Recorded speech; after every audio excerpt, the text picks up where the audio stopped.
Capcom versus SNK.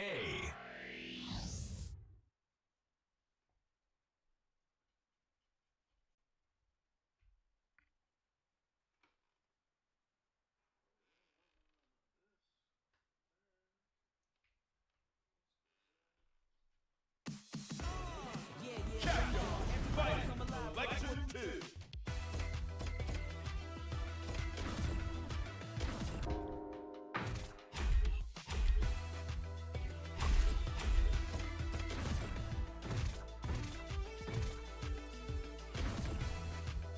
Project Justice.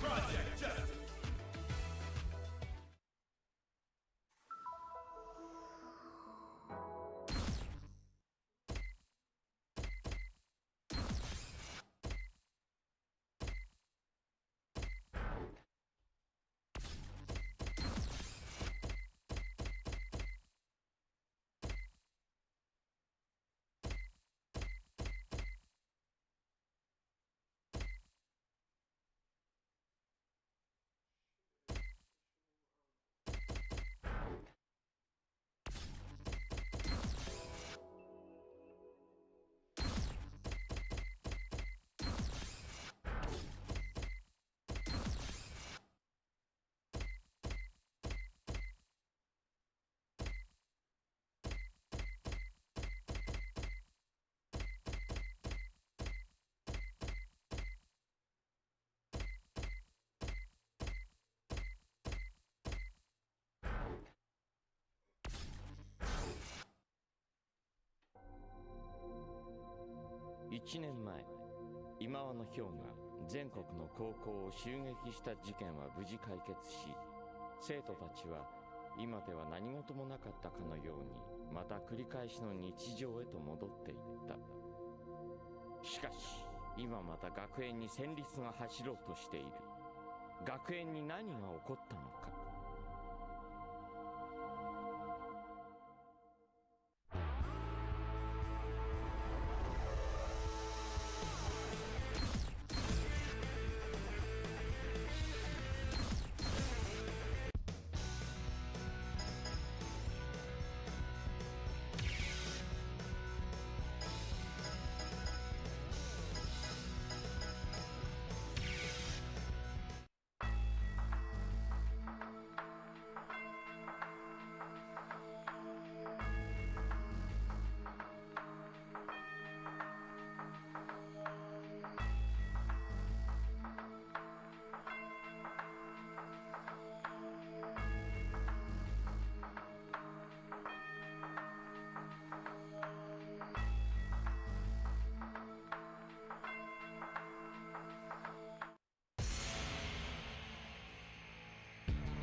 そん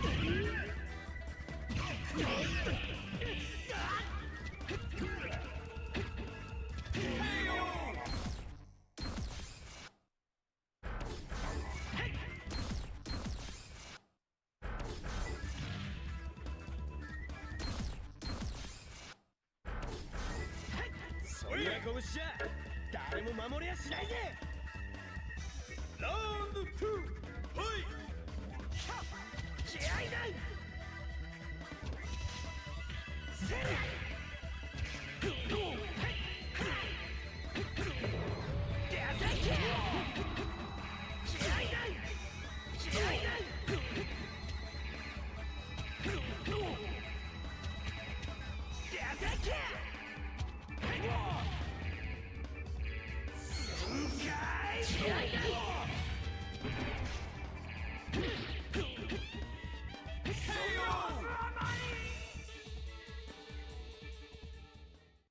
そんな拳じゃ誰も守れやしないぜ。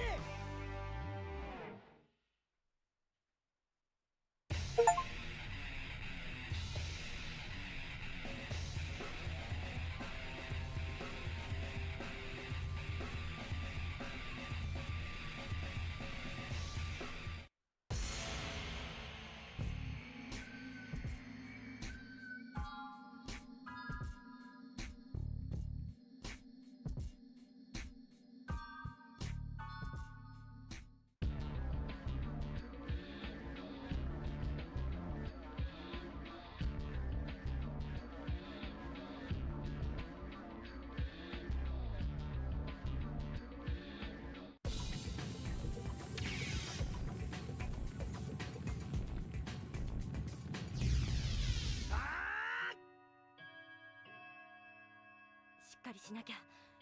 行くよ。ラウンド1、ファイ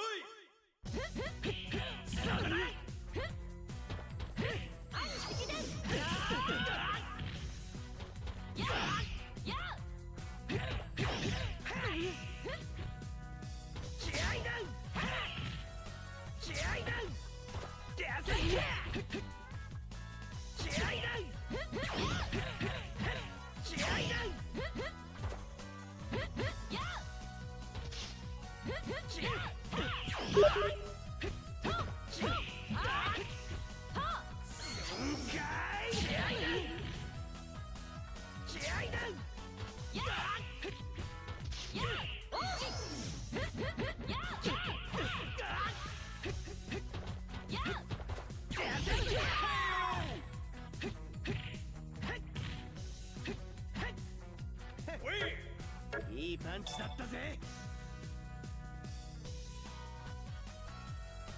ラウンド2、ファイ軽いんだよ、あちゃんだね。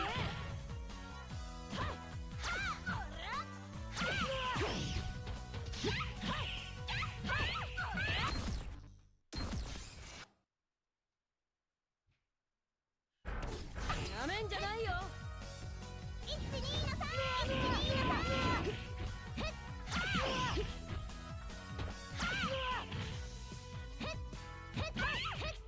ほらほら。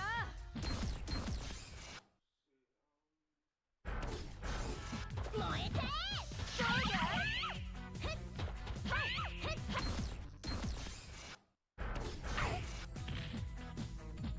どうだい。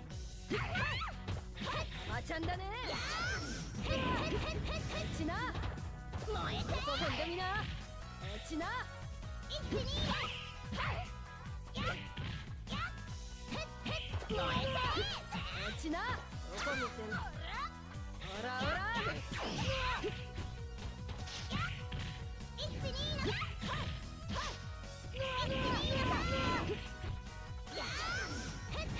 うだい。ちな。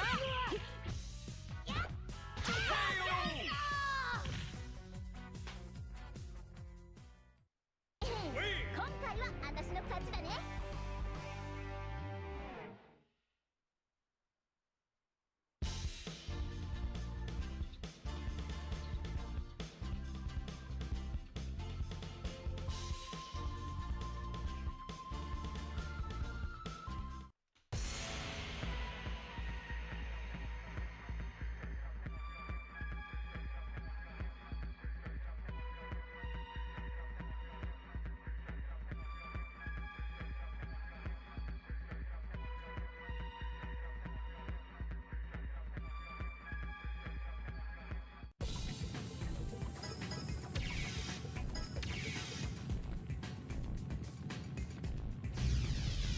僕には勝てないよ。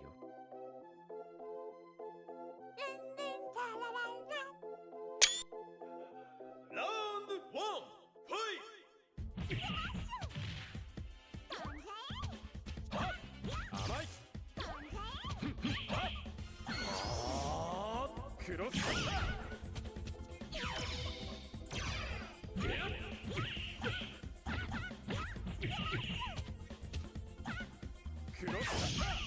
クロスカッター。遅い遅い。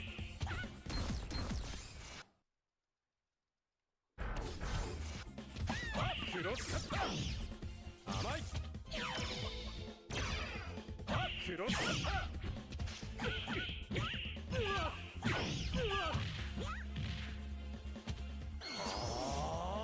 クロスカッター。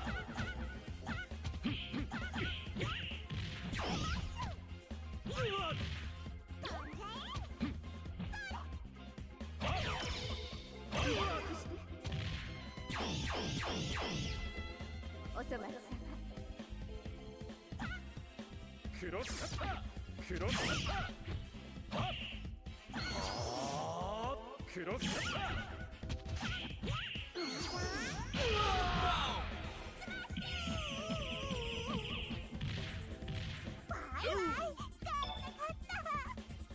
ラウンド2ファイト。クロス。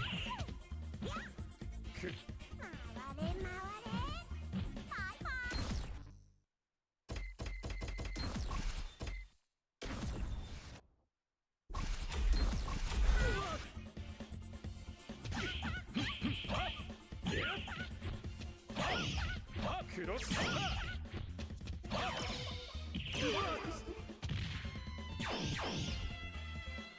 おそ松様。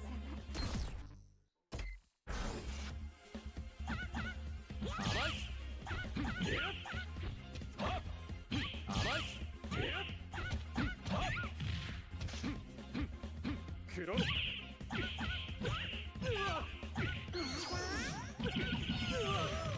いい響きですよ。クロスカッター。クロスカッター。クロスカッター。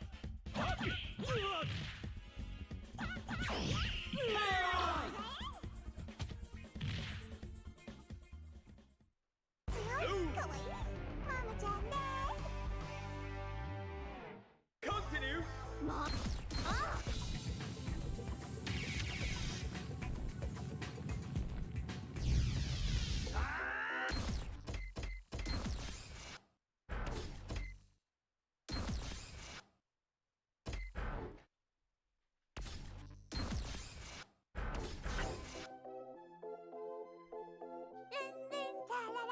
ラウンド1ファイト。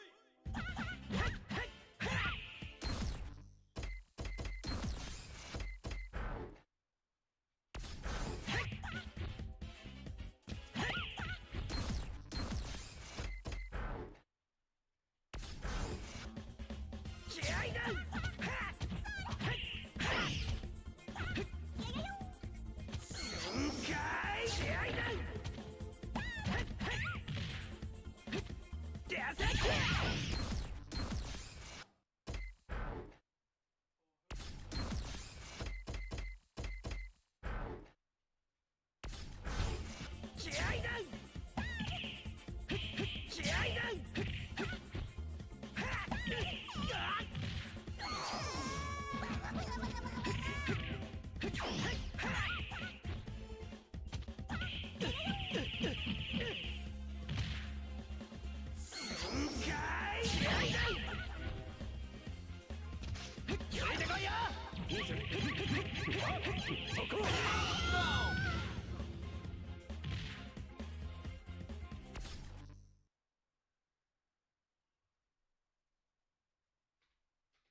いいパンチだったぜ。ラウンド2ファイト。クロス。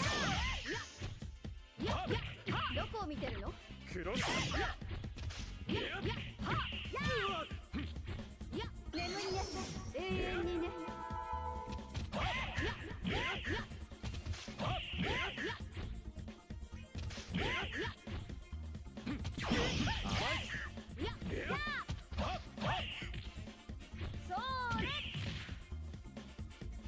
遅れるなよ。こ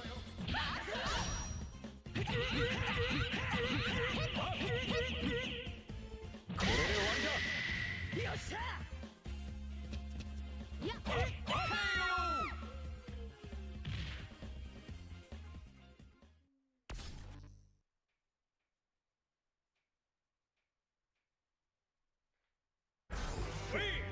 話にならないな。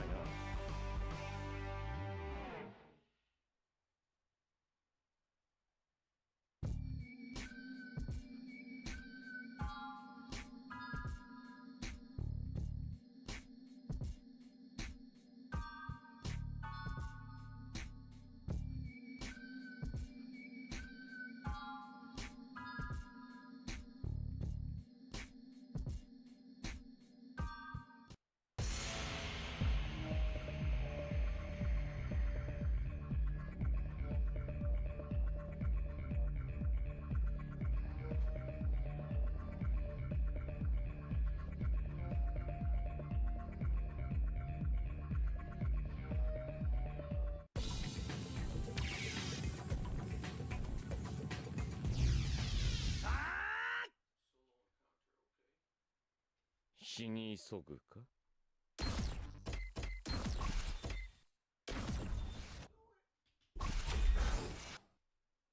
ラウンドワン、ファイト。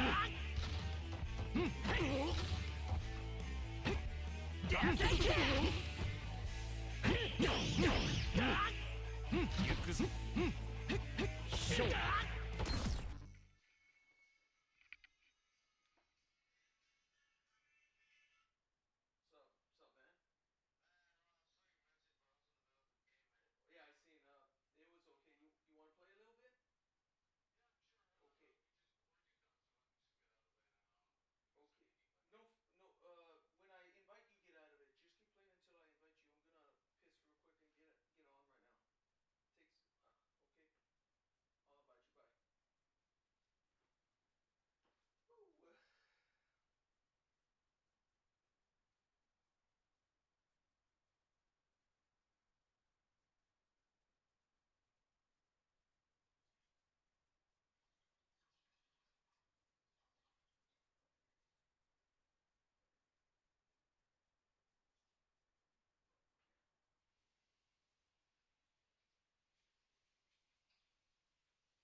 行くぞ。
Hello, hello. What's up? What's up? What's up? Hey.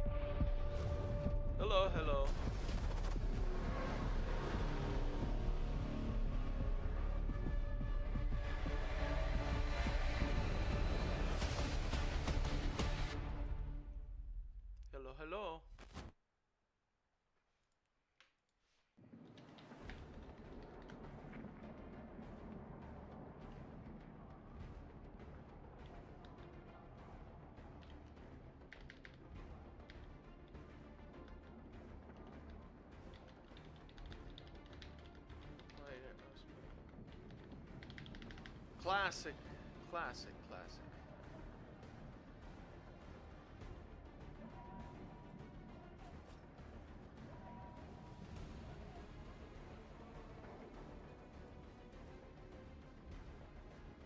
Hello.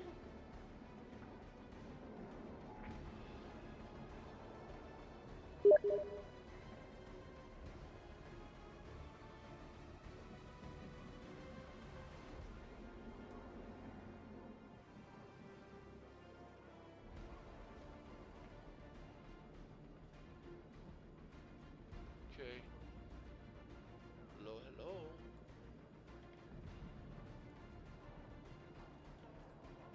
Join.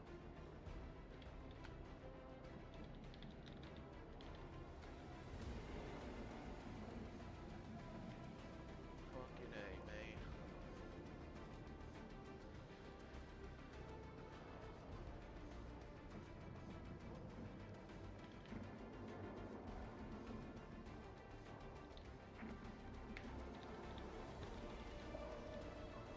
Hello.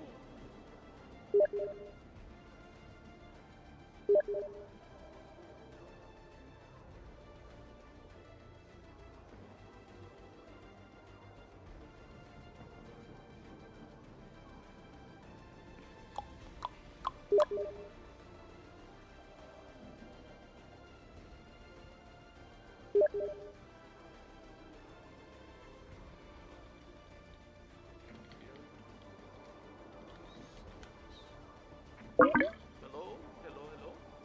Yeah. Hello. Okay, we got a party. Alright. Let's start Yeah, it up. fuck my Steam wasn't opening. Shit. We got a Uh, party. It's starting. We got 3 people in here. Hey, dang, I would like to. No, fuck it. We're just gonna play. I got Oh shit, I hate Fugazi this. in here, Fugazi. but Fugazi. he's not in our chat. Let me see. Fuck. Oh, God damn it, chat. It's okay.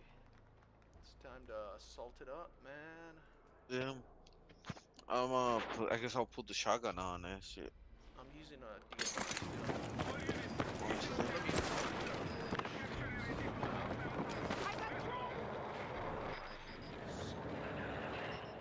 Okay. Time to Okay, well, we're to take over Charlie. I'm streaming right away. No one really watching my shit though. Like one person might pop in once in a while, but Like this stuff start discriminating where. Don't worry, you want people to follow your Oh, channel? shit. Don't worry, bro. Damn I it. got you. he got All me we gotta from do behind. is talk You know about what? juice. man. Do this most of the time. Don't sprint. Have your gun out most of the time. I got killed by this one guy. I killed his boy and then I died. Okay. Try not to sprint.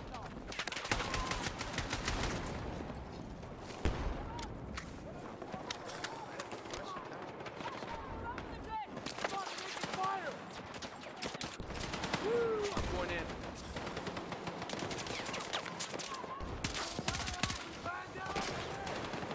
Oh shit. I just jump over that shit. I was like, yo. I got one guy. Fuck yeah. But this boy got me. Gotta get in there.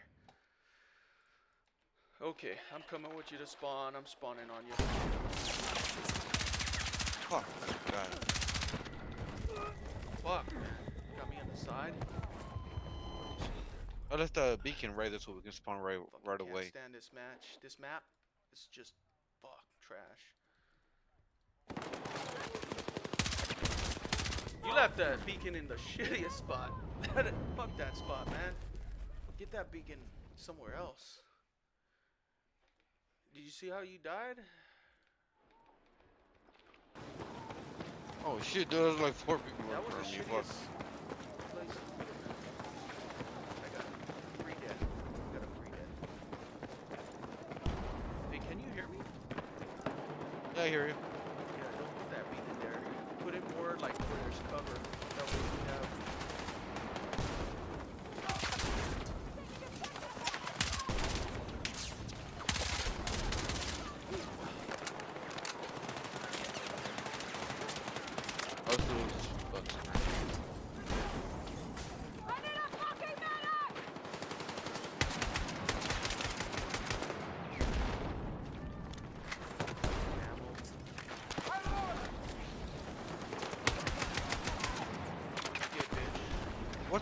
Oh, that's wrong. Like, This map. bro, that whole area is surrounded like It's a this terrible one by. map.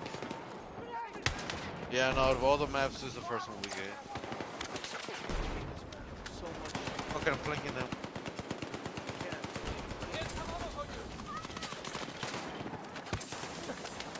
Oh shit, what the fuck?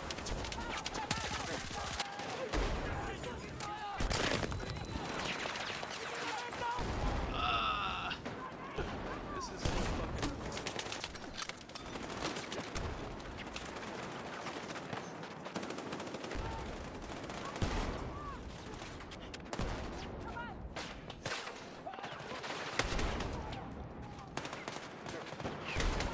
I'm going all the way back, bro. I'm gonna start securing A. Don't secure B bin. Ah, this fucking.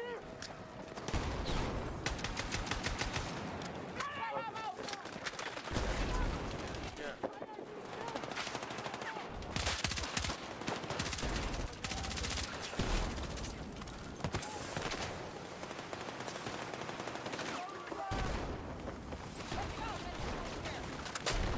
Yeah, I'm going out. I'll wait for this one.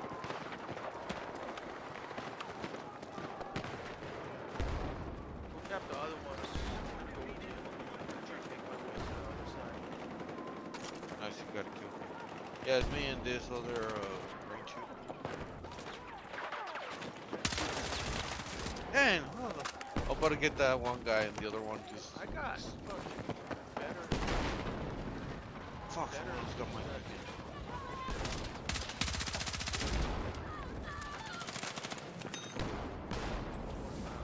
Fuck trying to get this.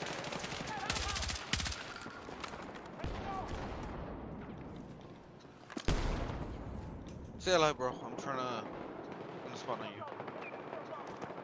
He's Okay, up there we go. He's up there. I got a shotgun, so I'm just gonna. Wait up. There. Oh, I got one with a shotgun, but the other one. Oh yeah, they're just camping, bro. There's still like 3. You're camping that shit. Oh, we're getting Charlie. Nice. Oh, that was a bad. I ran out of ammo at the worst. You know what? We're getting Charlie.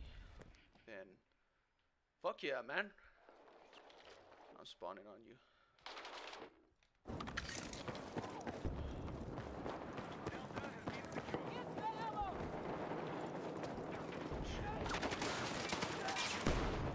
That sounds good.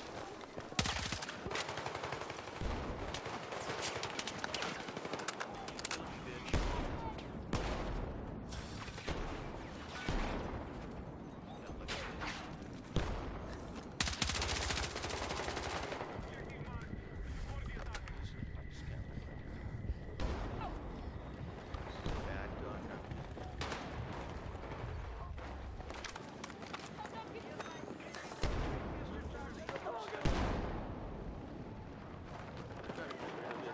Oh, you gotta fucking shit me, dude.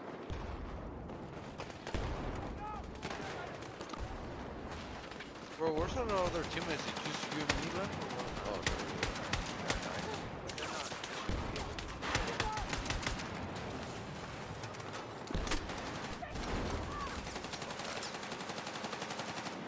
I want to capture shit, but every time I go out there, I get killed. So.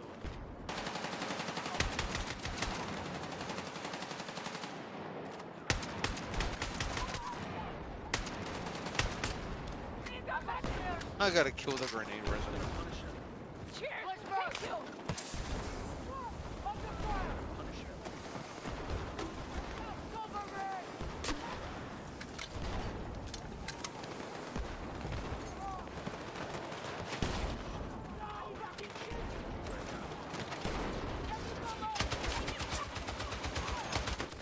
Yeah, there's a guy on the side of you, left side of Fugazi.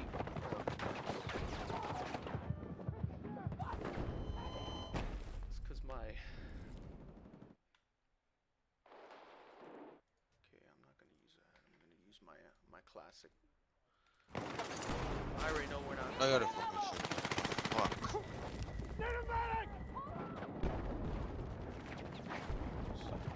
Yeah, Oh, we're there's losing too many it. guys. Just defend D, I guess.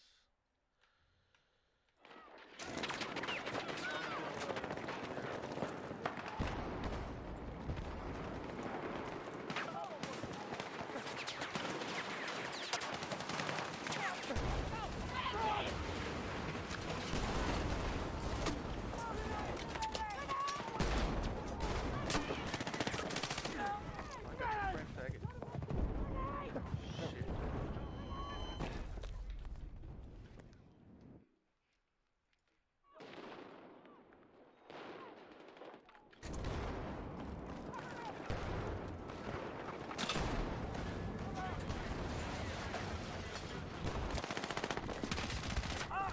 Oh my god. Wow, Team dude. stack right now. Our motherfucking muscle could have just gone. Yeah, You I'm get gonna the- select something else. I get tired of this map. It's not fun. Yeah. It's okay when you got a team that matches.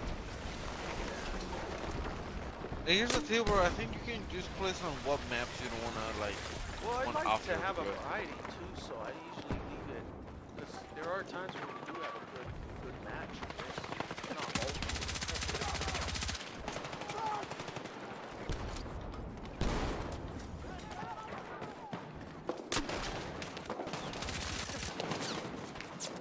Oh my god. You know what? Should we leave it? Fuck it. Let's leave it. Oh, wait. Back. Oh, you gotta focus on my runner. Fuck that guy. I was doing pretty good when we were dealing with C, but then it got kind of. Yeah, it got crazy.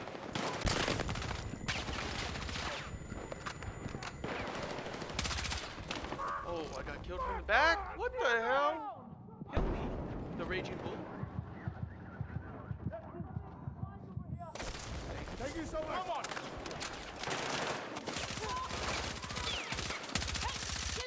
Triple kill.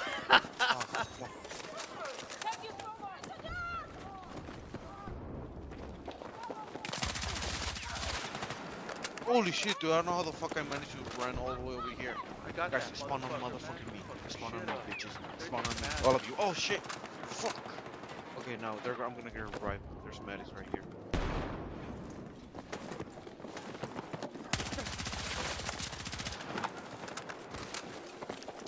What the fuck? Oh, they're coming over I in hit you back, with the bro. fucking sledgehammer. They're just mad because I killed 5 guys in a split second. Bro, there's a shitload of. Oh wait, where's screen C? What the fuck? You know what? Keep trying to secure D though. Still. Let them have it.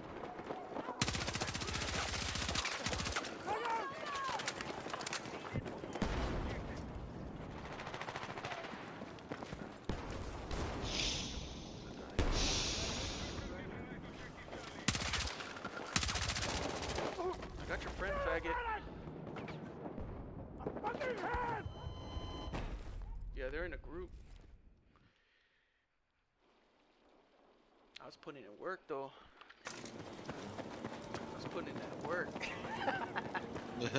They didn't know what. Come on, guys. They're just guys standing back, not fighting. Gotta fight, man. Got that shit. These guys are garbage.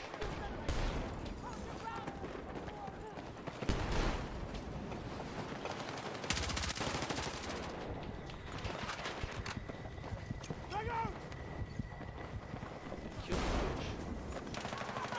Kill you, motherfucker. Oh! Kill me. Medics, do your part.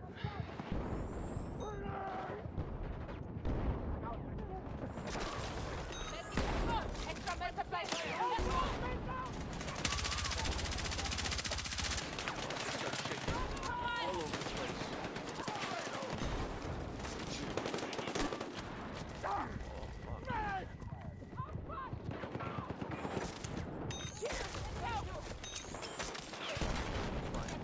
Supplies over here. Hey, take it. So. Okay, I'm gonna switch to. Oh yeah, I'm gonna switch to the fucking recon for I could destroy their gear. What the? Oh, I got it done. Nice kill. Don't let me have D.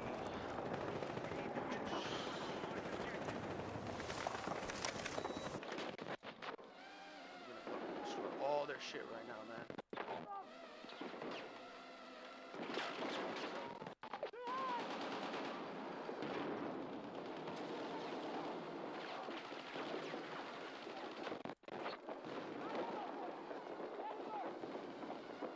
Yeah, I'm blowing their shit up like this.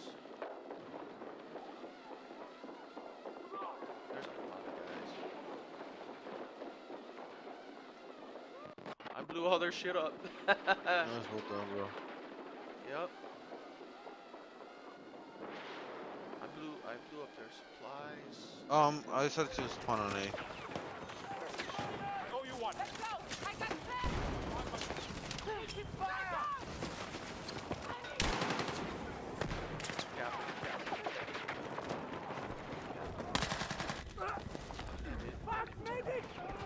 Pushed in a little. Maybe that'll help our team a bit.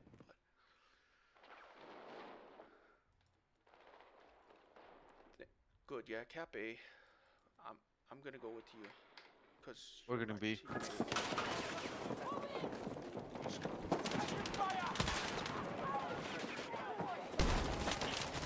I got one guy that was coming at us, but there's more. There's so much more.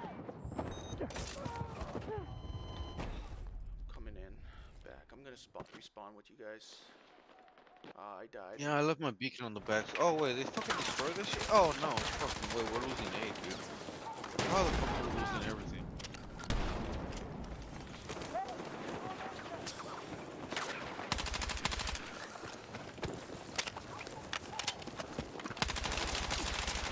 Oh shit, couldn't see that.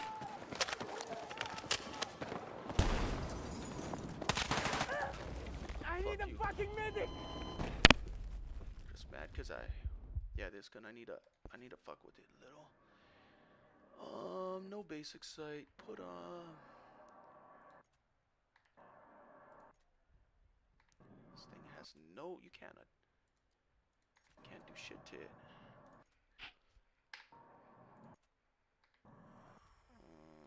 Ah, you gotta fucking shoot. Violet laser.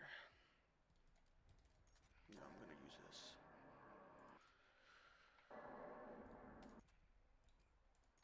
That light fucked me up.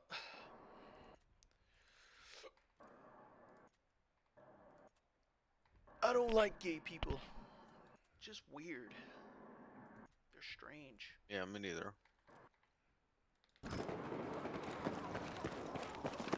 They're odd people. Okay, if we all move in a group like this, that was good. But don't blow up their shit.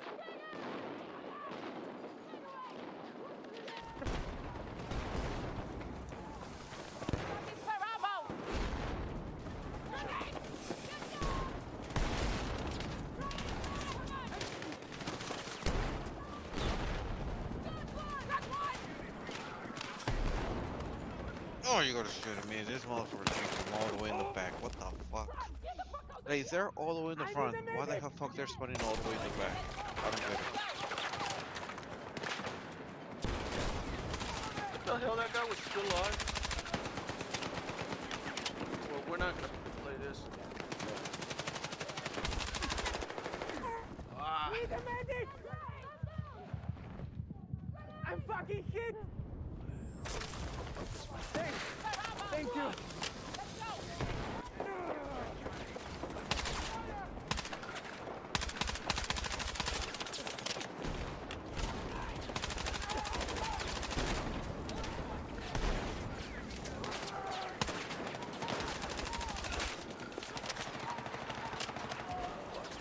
Fuck.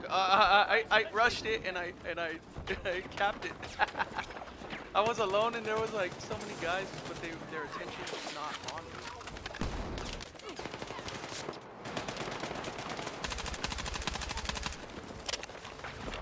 We lost, but hey, I tried. I tried. Yeah. Bro, fucking put another map. Yeah, I will. That was sick. Oh shit, it's already 25. This was it for me. Because I gotta go to San Diego right now. Oh, I gotta work tomorrow. oh, where at? Where I gotta get my shit ready. Where you working? Huh? Where you working? Yeah, I'm working tomorrow, but I gotta, pack all my No, stuff. but where you working? Oh, at Ashmore Hospital. Oh, yeah, that's right. I don't even bother with Intercon anymore. I'm just done with them. Yeah, I wasn't going to, bro, but it's just that, I just They heard a offer. lot of good stuff about the Ashmore Hospital. Yeah. And since they pay the same, I was like, shit, dude, you know what?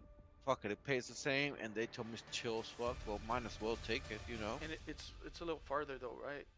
It is a little farther. It's like 30 minutes. I mean, not that big of a deal because, it was like 20 minute, like a Hey, you 20, down for one 25 more minute match? drive. Down for one more match? Shit. Let's see. What's up? Give me shit. Ah, fuck it. I'll do it, bro. Or, Fuck or it. are you in the? Did you leave already? No. Oh, okay. What do you mean I leave? Did you leave the room though? No, I'm still with you guys. Oh, okay. Let me back out real quick. Let me Back out? Yeah, yeah, back out, cause I'm gonna. I don't know. It put me in a wrong team. I mean, I'm still loading, so I don't know.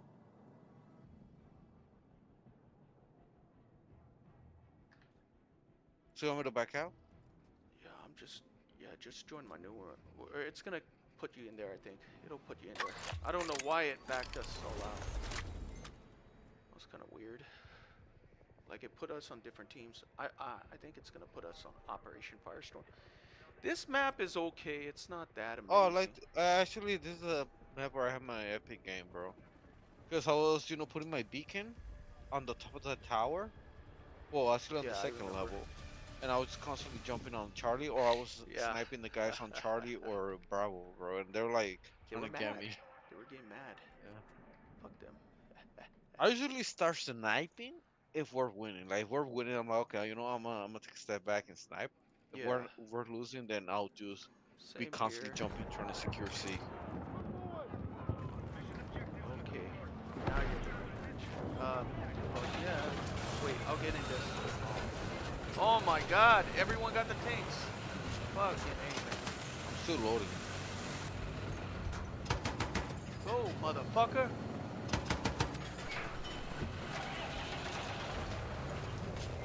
Dude, everyone got all the vehicles.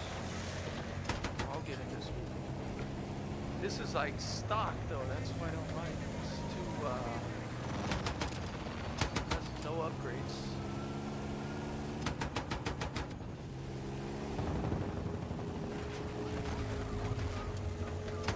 I hate when you use this regular machine gun because it's okay. I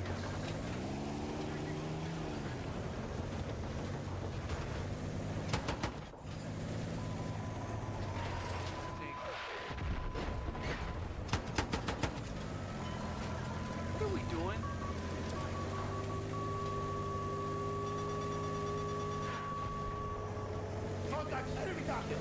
Shit. Let them stay at their base. Let's kick their ass.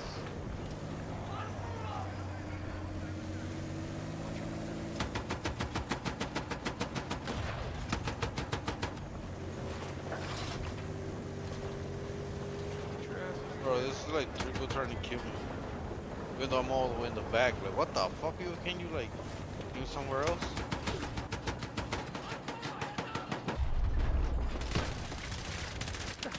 Oh, he's right there. He's behind you.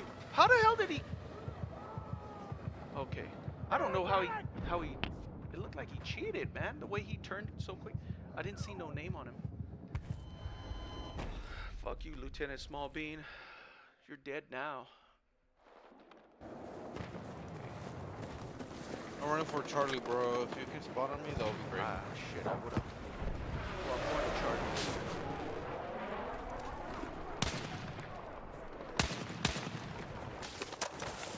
Killing me, bitch.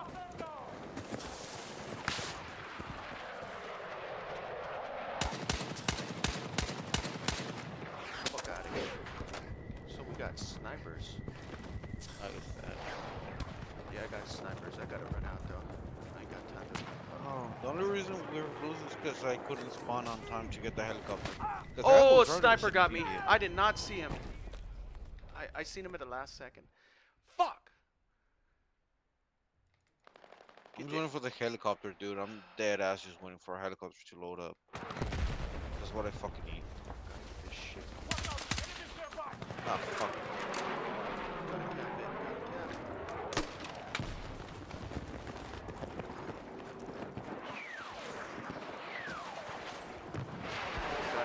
Help. Fuck you, man. Fuck out of here, dude. Got your ass.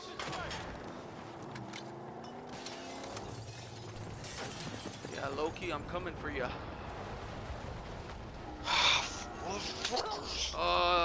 Sniper, dude, I'm getting shot by snipers up close. Someone needs a. Bro, what I want is a fucking helicopter.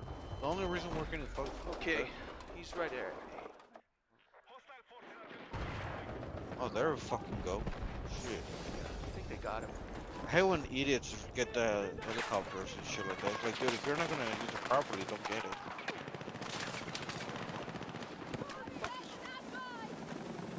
Good for the sniper.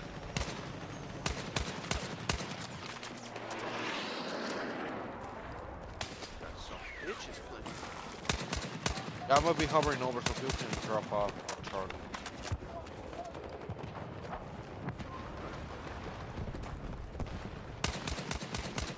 Fuck me, man! I'm getting shot all over the place. I usually have some I'm just waiting for crazy teammates to start matches on popping this. Okay, I'm gonna jump off here. I'm gonna spawn on you. Okay, let's cap this shit, man.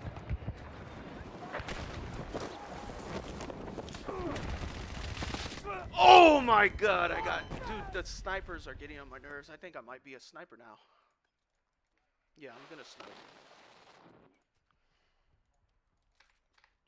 Fuck this shit.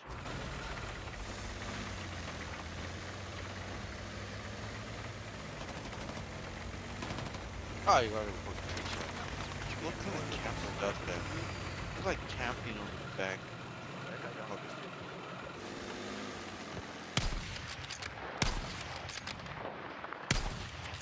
Gotta get me. Like a snipe, bitch.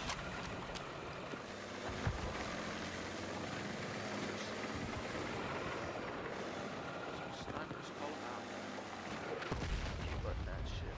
Sniper is nice. I just killed a sniper. Good. Get it annoying. I'm gonna get quick.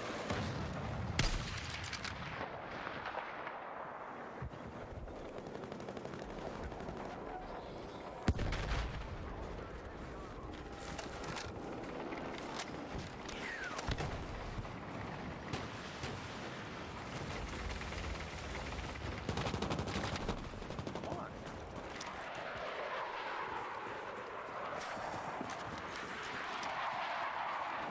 Bro, spawn on me. Oh, shit. Not even near you. Man, I had to kill like Bad. 3 people in Charlie. Shit. Bad spot. Keep joining the losing team, you notice?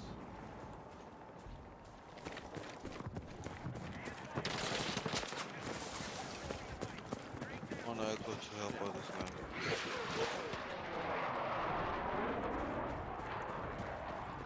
Running across such a bad area.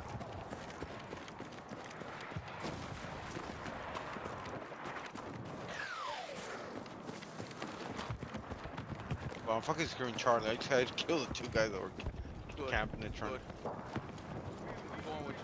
I'm trying to make So I can handle You're on myself it, Charlie, screwing you're it, at but it's E. just like, come on. and go.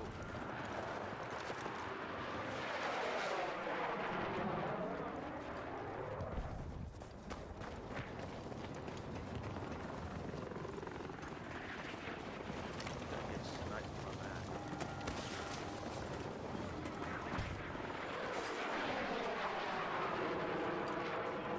We got it. We got it.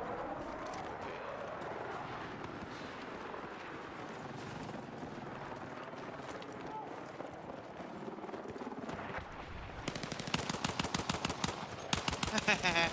Bro, I'm Yeah, jelly just- roll. How the hell did you kill me, man? I'm using a pistol then. Okay, let's defend it, man. He's coming. They're coming. They're coming. I need some ammo, dude. Fuck. Not gonna kill me though. Fuck.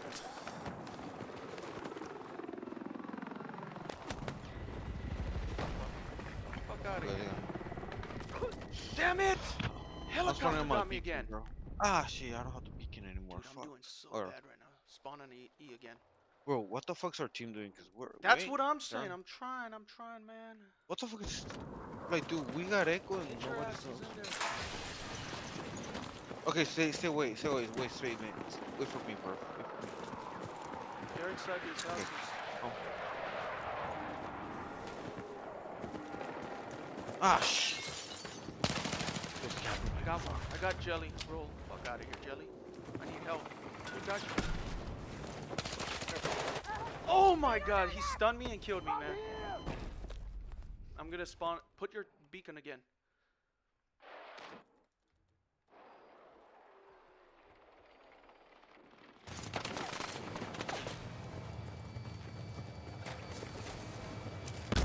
Oh my. Yeah, I'm out of it.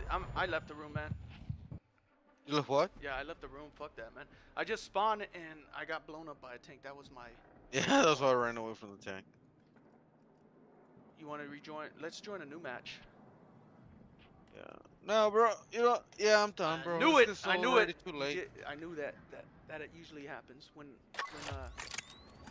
Yeah, I leave the it's already room. kind of late, and then late we're for about me, to play. man. You know? Damn it! You should have just. I'm won sorry, the man. match. But it's already It's okay, fucking then. I had a 8:37. feeling I gotta- if I would, that's why I didn't say that. I was like, fuck it. Let me see if I could put up with this No, bullshit it's a just little look. more. I was already about to leave, but I was like, you know, I'm Yeah. gonna stay a little longer just 'cause we can Okay. play together. I'll see But you later then, man. you know, fuck. I gotta play. We're getting molested every time, so I'm We're like, fuck it. It's just one match, man. You don't get when that happens. That's when you stay longer. That's when you like. say, We'll "Fuck stay this." longer for. Okay, I'll see you later, man. Bye.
Supporting the attack.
Objective marked.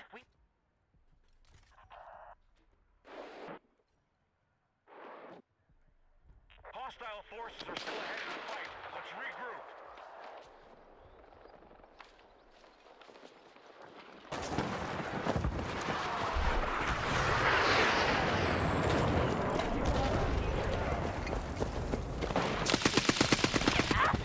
Need a medic!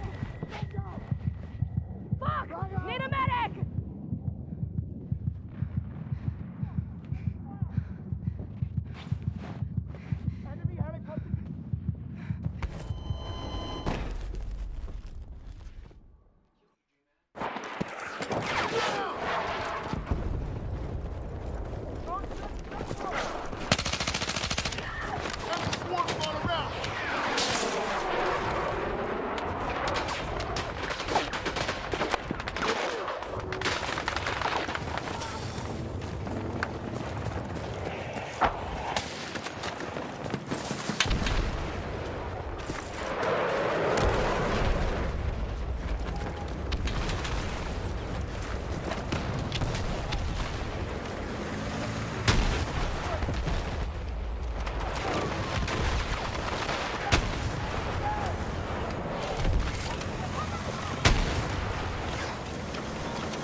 Marked objective under threat. Let's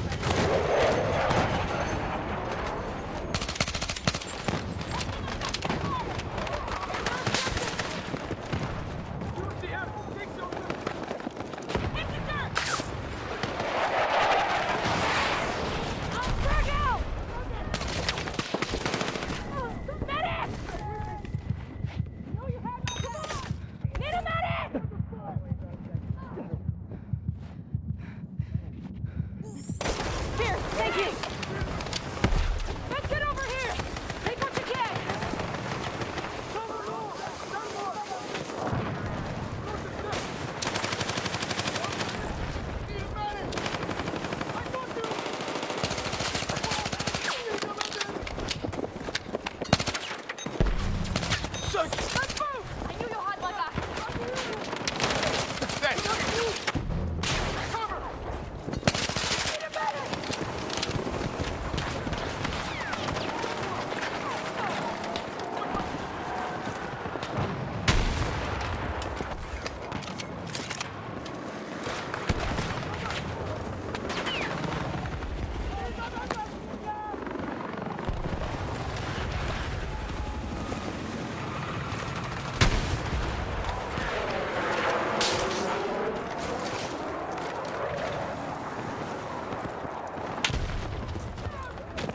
attack support on the marked objective. I'm reloading!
Need a medic!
Move to attack the marked objective.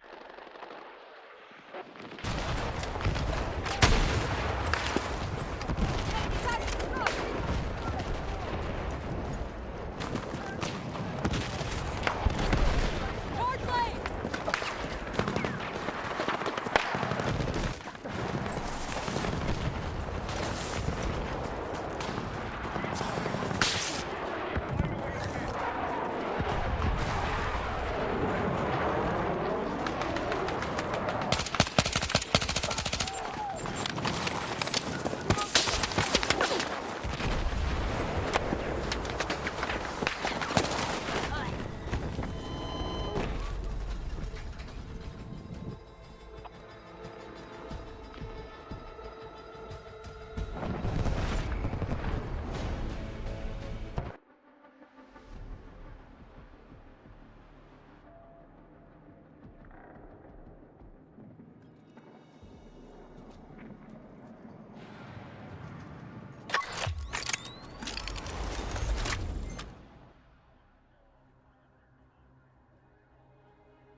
Explosive ready!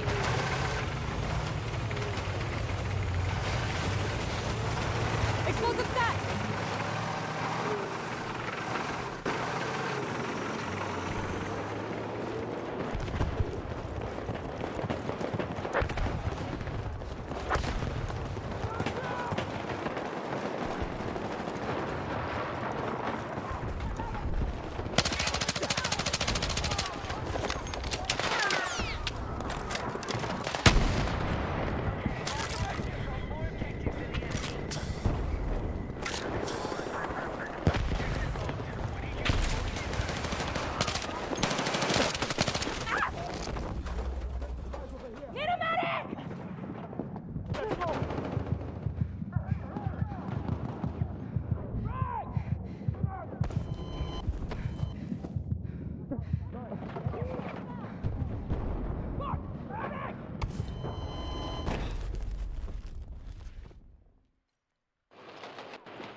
I need a fucking medic!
For State Superintendent of Public Instruction, Democrat Richard Barrera is the only candidate endorsed by the 310,000 classroom educators of the California Teachers Association. Barrera will fund neighborhood schools and mental health services too.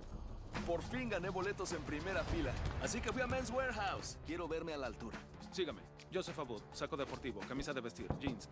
Ojalá no nos pongan en la Kiss Cam. Espero que no. No, yo tampoco. Y tampoco yo.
Because what you're about to see isn't just another AI tool.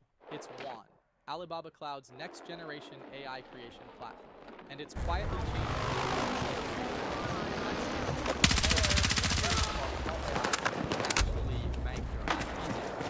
You're in the right place. This tool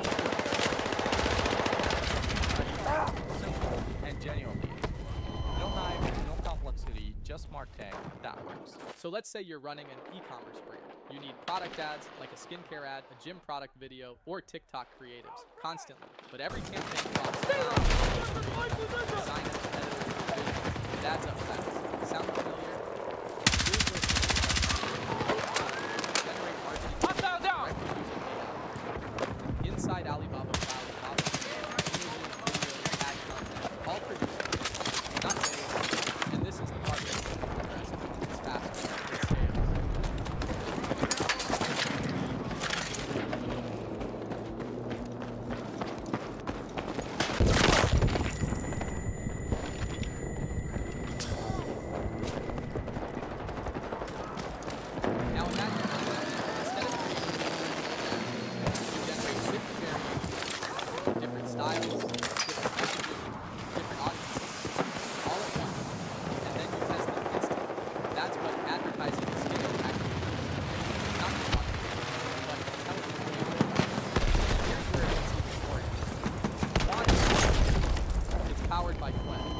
fact, Qwen is the #1 most downloaded open source model, which means better outputs and more reliable ad creatives. So when you're using Wan, you're building on top of a seriously powerful AI engine. Now let's talk cost, because this is where things really stand out. Traditional ad production, expensive, AI-driven competitors, still not cheap. High-quality output at a fraction of the cost. So instead of spending thousands on a single campaign, you can create, test, and iterate without blowing your budget. Let's break this into a real scenario. Say you're launching a new product. Normally, you'd brief a team, wait for creatives, revise, and launch. That could take weeks. With Wan, you generate visuals, ad copies, even short video ads, all in one place. You tweak, you generate, and launch faster. Speed plus volume plus quality. Now here's another example. We're running ads across different languages, different audiences. Normally that means duplicating effort. With Wan, you generate localized creatives instantly, tailored for each market, without rebuilding everything. And this is where Alibaba Cloud ties it all together. Wan isn't just a tool, it's part of a full AI ecosystem. Everything runs on Alibaba Cloud. The generation, the storage, the deployment and scaling. So you're not just creating content, you're building business. Now let's be clear, there's still a limit. You'll need to experiment to get the best results. The upside, massive cost savings, fast production, real scalability. So who's this for? Marketers trying to scale content, e-commerce brands running ads, businesses automating creative production. This is where Wan fits perfectly. Because we're moving into a world where the companies that win aren't the ones with the biggest budgets. They're the ones who can create, test, adapt fast. Wan is making that possible. Right now, you can try this yourself. Alibaba Cloud is offering over 70 million free tokens, plus access to 80+ cloud products. So you can test this right now with 70 million free tokens. If you're running ads, Alibaba Cloud really is Wan is the big part of it. Check the list below and if you want more videos like this, hit subscribe. I've got more coming.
後続だ。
Attack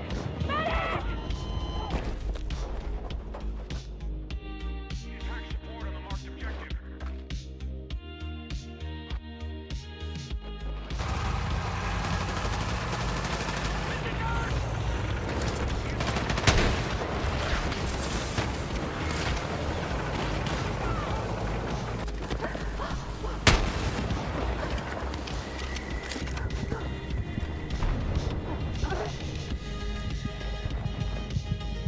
I'm fucking hit!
When you know something has to change, with quick MD, you can take back control. Connect with a doctor online and start safe, trusted Suboxone treatment from the privacy of home. Stop. Start living. Start yours today at quick.md. I'm fucking hit!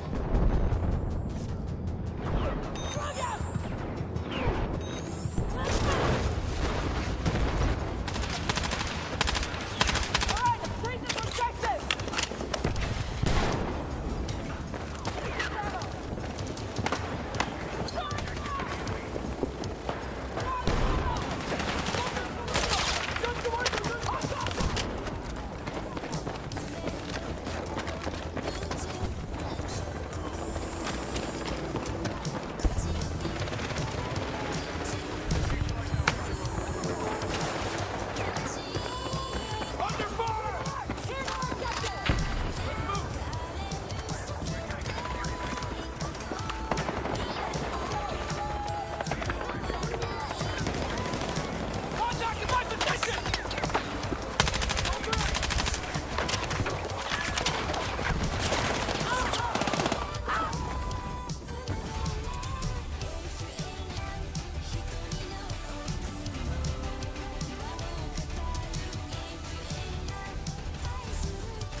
This is how I move forward with Purdue Global. Start your comeback today at purdueglobal.edu. Skittles gummies are so soft.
Assault on the marked objective. Let's go!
What if that beach view they promised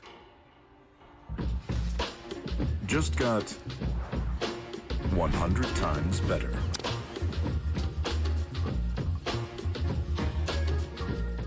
Headlines are always talking about the Fed.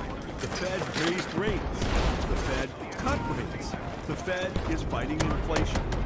Most people don't interact directly with the Fed. That is, the Federal Reserve Bank. You don't walk into a Fed branch to open a checking account or make a withdrawal. Bonnie and Clyde never stormed the Fed. But Fed decisions can make your car payments more expensive, your mortgage cheaper, or a job harder to find. So let's take a closer look at the Federal Reserve, the central bank of the United States. What is it? Who runs it? And why was it created? Excuse me, Steve, may I? Gosh, I created a national bank, but it's just not the same. I look forward to hearing more. Take it away, Steve. I'll be watching. I'm Steve Ballmer, and this is Just the Facts. Data-driven facts to help you make up your own mind. In this episode, the Federal Reserve. It was created after a series of financial panics, especially the Panic of 1907, which led to runs on banks and one big mess. A run on a bank is when lots of customers all try to withdraw their money at the same time from their regular, everyday banks, the ones you and I use. Even a healthy bank can run out of cash if that happens. So in 1913, Congress passed the Federal Reserve Act. It's the most important bank you'll never actually use.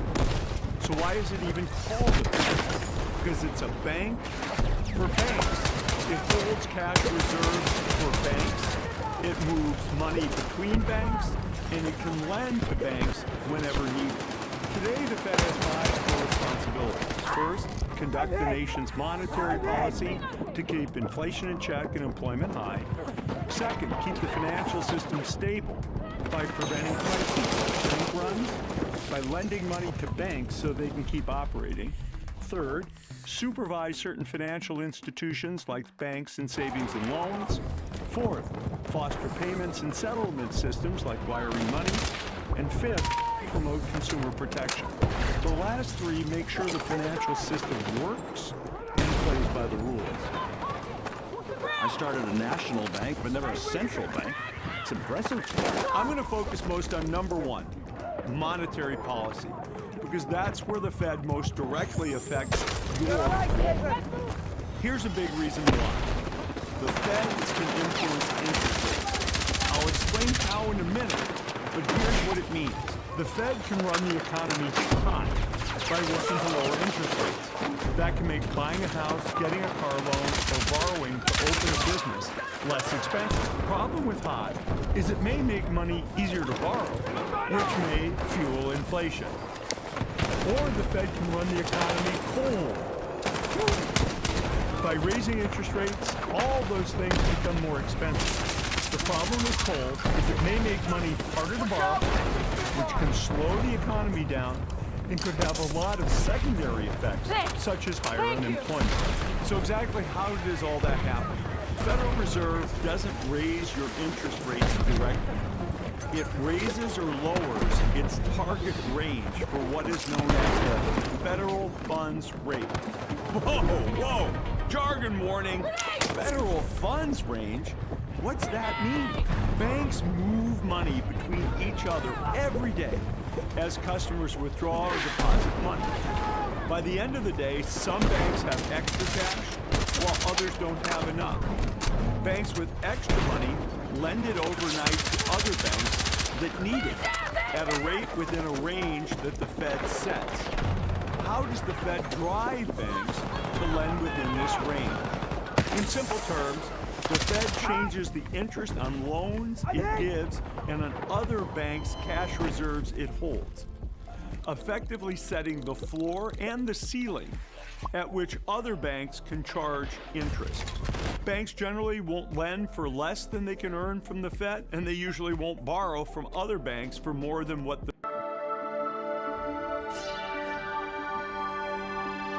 Hey guys, welcome to the Liberal Hive Mind, a channel solely focused on exposing the abundant hypocrisy of the left. And of course, here's the meme of the day, brought to you by FiveMind.com. You know, the left is always trying to discredit Spencer Pratt, and one of the things that they say the most is that, well, he's basically like Donald Trump. And they say that as an insult, you know, as if that somehow makes him unelectable. But I think that's kind of a hard argument to make when Donald Trump was elected on the biggest stage twice, arguably 3 times. You know, I know it's used as an insult, but really it should be a compliment, especially considering the odds that he was up against. I mean, there's so many people who label President Trump as illegitimate, as stupid, as unskilled and unfit for office, but you don't get elected against the entire American deep state political establishment by being stupid and untalented, now do you? Being compared to President Trump should actually be a massive compliment. At least that's how I would take it, but of course, you know, the Orange Man is quite the corrosive figure in California politics, that's for sure. So I know Spencer Pratt is shying away from it, and so maybe I don't want to spend too much time saying, well, you know, Spencer Pratt is exactly like President Trump, and obviously that isn't true, but in a lot of the best ways, he is. And that takes me to this moment, because really I think this was kind of like a 2016 Trump moment. Remember those cold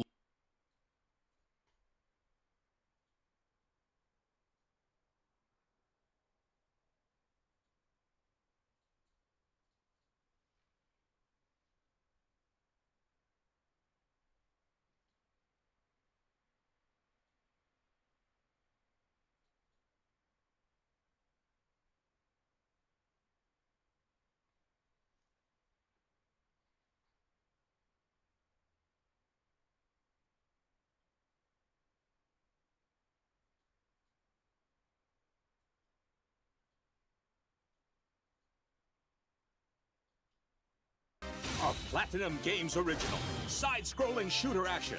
Out now.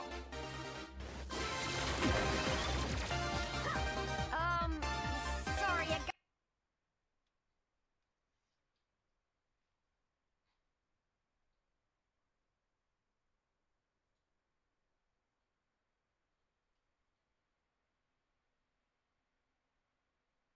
Escape to a paradise that doesn't require...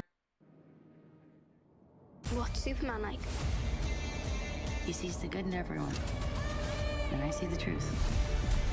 I heard you were looking for me. Supergirl in theaters June 26th. Do you ever think that your life as a parent feels like a juggling? With Purdue Global, the Juggling Act?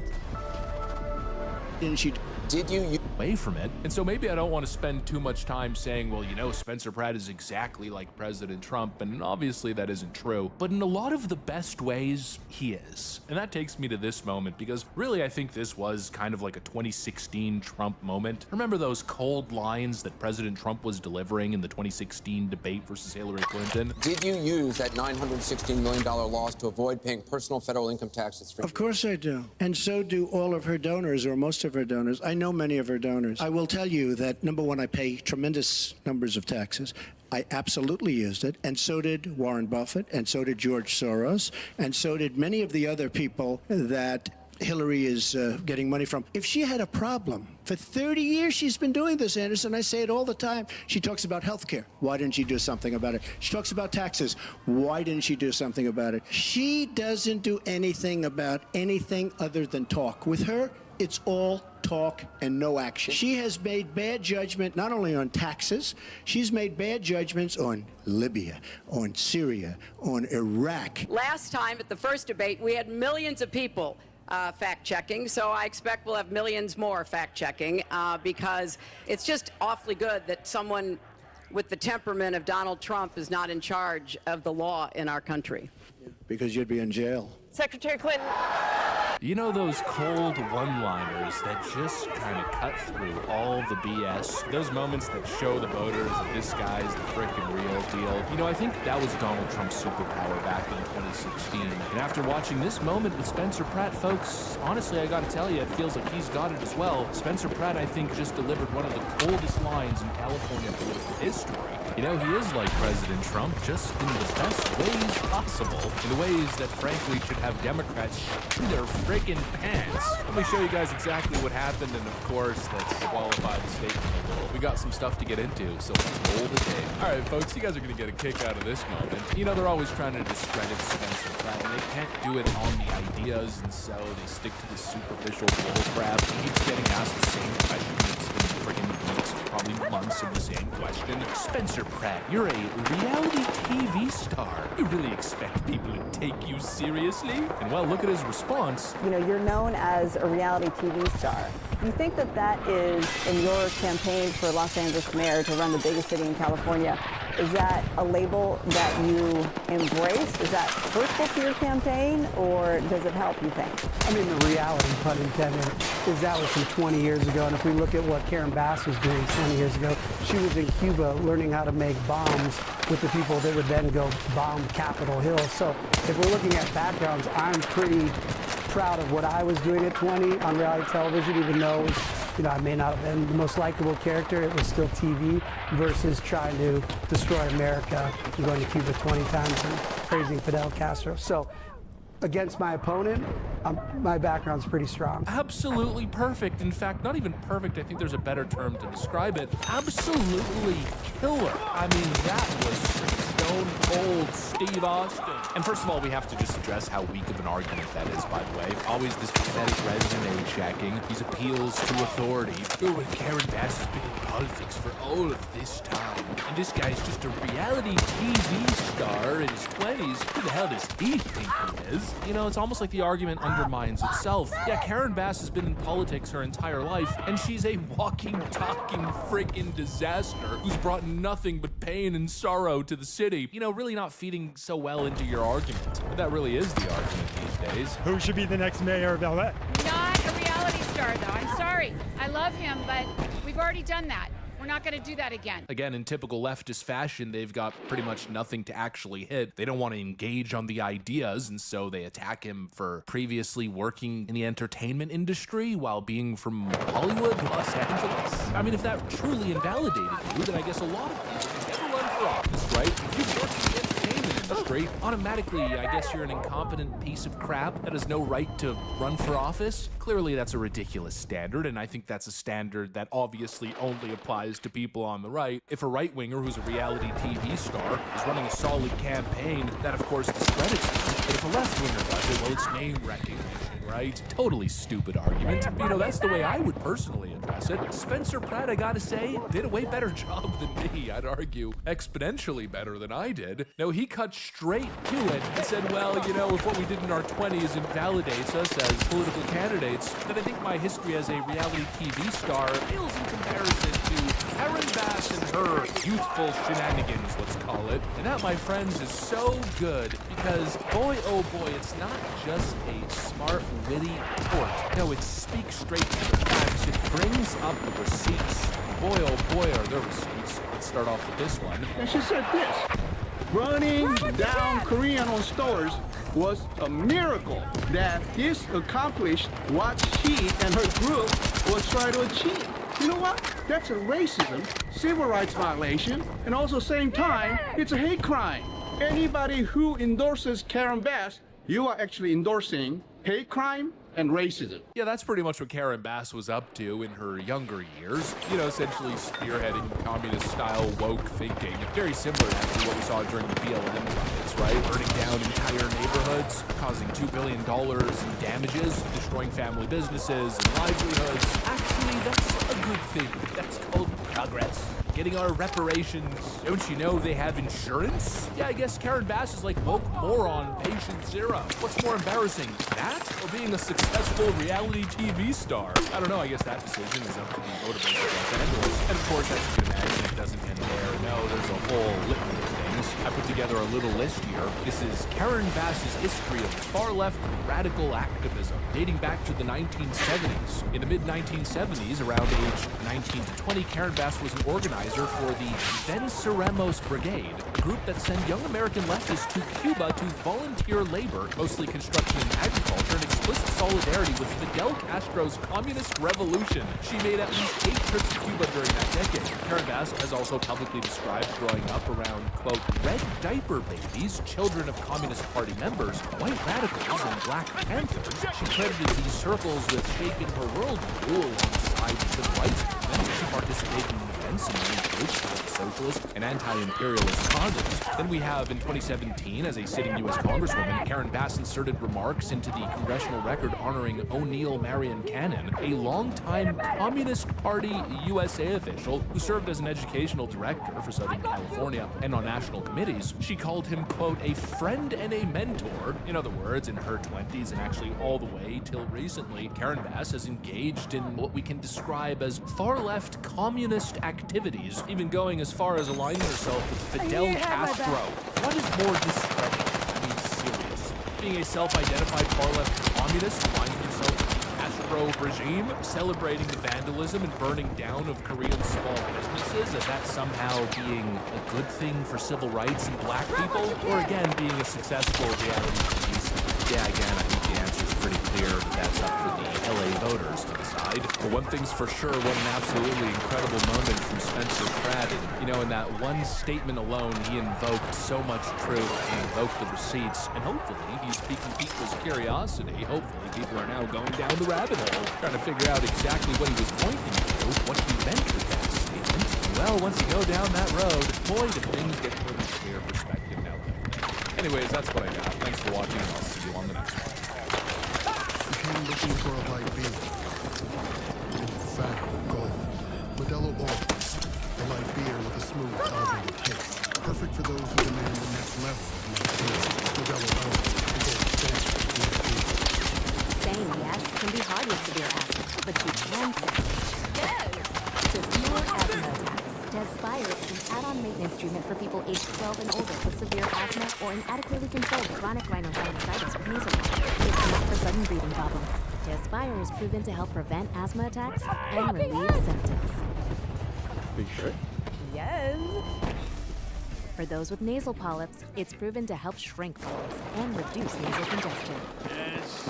Serious allergic reactions like anaphylaxis may occur. Call your doctor or get emergency care if you have rash, hives, breathing problems, red, swollen, or itchy eyes, swelling of face, mouth, or tongue, fainting, dizziness, or lightheadedness. Talk to your doctor if you have a persistent infection. If your asthma worsens or before stopping other medicines, avoid live vaccines.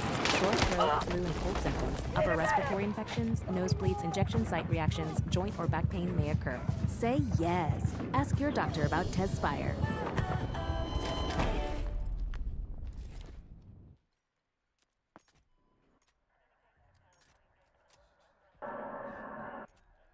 What changes with you in charge?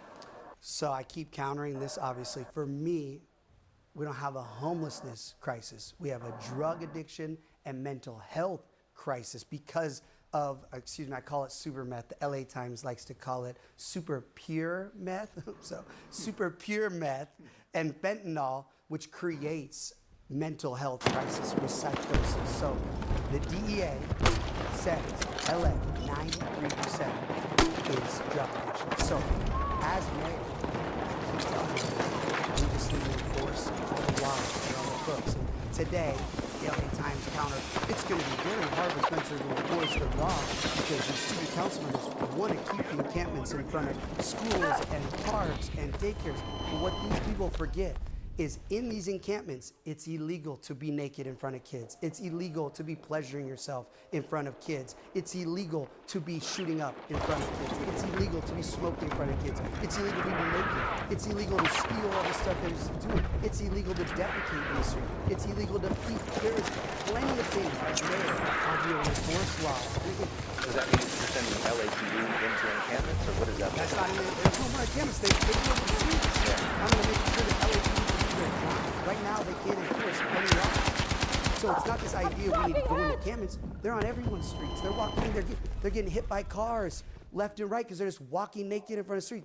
So if that happens, then you said is it an LAPD officer that goes and arrests them? Is that the process? Here's what you won't hear the word arrest.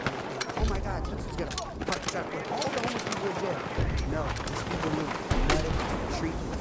Not what Nikki and Bass are talking about. Where do they go for that? Mayor, we have any facilities. Once you get arrested, you go to a court system and they say, oh, this person wasn't a violent criminal. They just were under the influence of, if you're banging their head into somebody's car window, they clearly need medical treatment. We have a society that's built with structure. I don't invent this. This already is here. They just don't do this because they have the right to experience drug addiction and die 7 people on the street every day. No, I'm not saying compassion. I'm saying we're going to get these people help, and not just say, oh, they need help. We're going to have beds for them that they're going to actually be able to sleep in, not going through withdrawals and needing to be on fentanyl or super pure meth. The problem with the whole system is they're all connected to Social Security money. So Medicaid, people think, oh, the feds, the state, the city. There's so many people profiting off of these people just living in misery and dying. And I'm going to be the ones like, we are not letting people, yes, if you're torturing and using animals, that's jail. If you're pleasuring yourself in front of kids, which all day long, parents are messaging me the craziest videos and photos that I can't post because my accounts will get deleted, you will go to jail. And in jail, maybe you end up getting sober and you have a chance to come back into society, but if you come out and you do that again, you'll go back to jail. We need to be a society of laws that we have. I don't want to have one law. We have plenty of laws functioning cities with doors.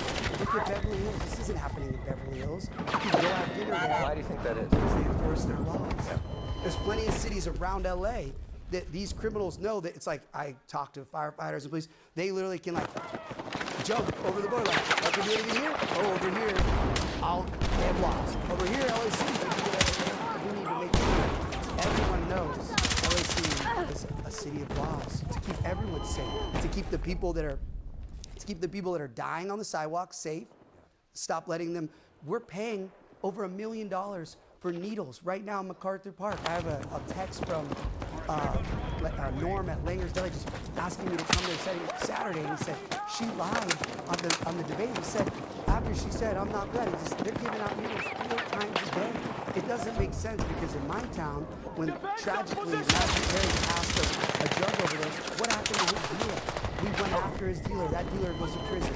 We have 7 people dying every day. We're the ones paying with our tax money to give them needles, tourniquets, even alcohol wipes. But those people don't go to jail. These city people that are taking our money to kill people, to kill animals, to keep people on drugs and then harming the animals. So everything I'm saying is common sense. We've just lost it. One of the criticisms has been that they say that there aren't enough beds to take people to mental health treatment. There aren't enough beds to take people that are homeless just for shelter. Are you building more beds? These are the biggest liars on planet Earth. So anything they're saying, they will also tell you that, oh, we have $500 million and we treated 1,400 people. They don't know where these people are. They don't know the people these beds that they say they buy. They don't even care if we pay $800,000 a bed. There's no expectations of these individual providers to put somebody in it. There's no accounting. Their own audits of Shangri-La and Weingarten, all these, they're all failing. They're all their money's getting cut. It's just a free-for-all. These are criminals. These are a cartel just taking all of our tax money to literally increase the profit. They make money off this. Just today, there was a study that Rand Corp, City Watch put it out. 60% of people right now in LA, they're on the streets, are not from Los Angeles. You want to know why?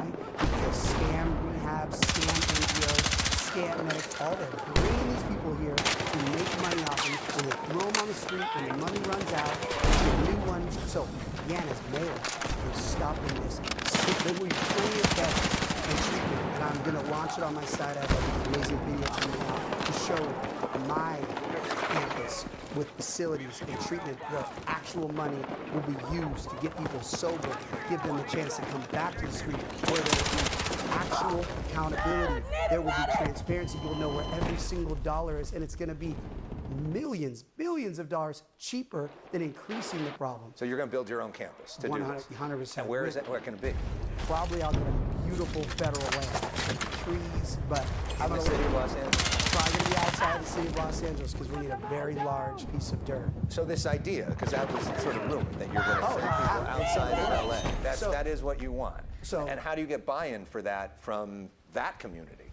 Oh, well, because there's plenty of land that is just city, beautiful nature. We need to put these people in nature, next, ground, healing, and the amount of people that are here to put the money into it. I'm not going to need our tax money. There's a lot of people that want to help people that know they can't help these people because the NGOs are just scamming their money. But if there's a real solution, my friend Matt Hess, he does this right now in Bentonville with veterans. He has a beautiful UHP. He has a facility, and it's incredible. And there, he lets veterans have opportunities to train you into businesses and things that when you graduate or leave here, you can come back and say, in Italy, it's an incredible thing for addicts. You need to offer people a chance to teach them, whether it's how we're going to teach them how to do brush clearance, whether we're going to teach them how to clean trash professionally. If they want to come back to the city, we have a job for them, not just a bed off Skid Row. They're sober off fentanyl for 2 days. They go into bed. They come out right back onto where all the drugs, all their. We need to actually help these people and get them back to society. So your plan is to require homeless people to go to a facility outside the city of Los Angeles, potentially in the desert. I didn't say desert. I said beautiful nature. The Okay. desert's hot. That sounds brutal. I was thinking more like. So where, like where? You know, I'm going to have to meet with the federal government when I'm mayor and look at the most beautiful property we can get and get that. But it's going to be somewhere where people will go and go, thank God this place. This is the greatest thing in the United States of America. Everyone needs to copy this model. The amount of people, my friend that owns Symbiotica, that does the most incredible health products, he's already offered to bring all of his supplements and nutrients to get these people the nutrients they need to get sober. We can't just be giving these people a pill. Get people on the hard drugs in the process. I'm going to work with all the top doctors in the world. We need to be the shining light of hope for all the world, not just, oh, we let these NGO scams take all our money, build these prison-like structures next to kids' schools, next to parks, where there's an open door policy. If you want to go in, you can. If you want to go do fentanyl on the street, then go back. That doesn't work. So who pays for that? I have literal billionaires. I've met with 30 of them lined up. Not to mention my They're plan. going to pay for it themselves. They are ready to go. Privately funded. It doesn't. Hey, it's your Sandman here. Down here. I bet you didn't know getting rid of your old mattress was so easy. Your retailer can pick it up when they deliver your new one. Drop it off at a participating Bye Bye Mattress location, or contact your city about curbside pickup. Then your old mattress may be recycled into lots of new, useful things. It's like a big old swipe right for the earth. Visit buybuymattress.com for details. They're pale, barely breathing. You think they overdosed. Here's what you do. Call 911 and give them naloxone right away. Place the nozzle fully in their nose. Press the plunger to spray the medication into their nostril. Learn where to get it at SanDiegoOpioidProject.org. Doesn't need to be all privately funded because right now we've spent over $24 billion in California to increase homelessness. Yeah. So if we have a plan and a solution, I have a feeling these people that are paying the tax money are going to be very excited about a place where we actually have results and it's tracked and there's accountability and you know where every dollar is going and we're going to track every person. And then another thing is, if you don't want to be a part of this, you just leave LA City. You know, if you keep getting arrested for being naked in front of kids, you're like, oh, I don't want to be part of getting sober. I just want to be a drug addict and leave the city limits. I'm not going to go follow you. This is a free country, but if you want to keep abusing yourself on our streets and potentially endangering children, you will keep going through the court system, and where that takes you is either jail if you're a violent criminal, it will have nothing, but if you're just a poor soul that's deep in addiction, people act like I'm not from LA. Friends, family, I know everybody who has struggled with addiction, and everyone I talk to, my plan works. You have to have tough love, mandatory, you have to make sure people get through certain hurdles to get sober. You don't get off these drugs with bets. You need support, you need a real solution. And what's happening, we've done it now, what, 10 years? Their plan does not work. their experience is a complete failure. This is not Spencer saying this. This is every single person with eyeballs driving around LA. So it's time to radically go in a new direction with mandatory treatment. And it's gonna be incredible. This isn't like a jail. This is a place where people are gonna go and have a chance to come back inside. But you know there's going to be all sorts of pushback.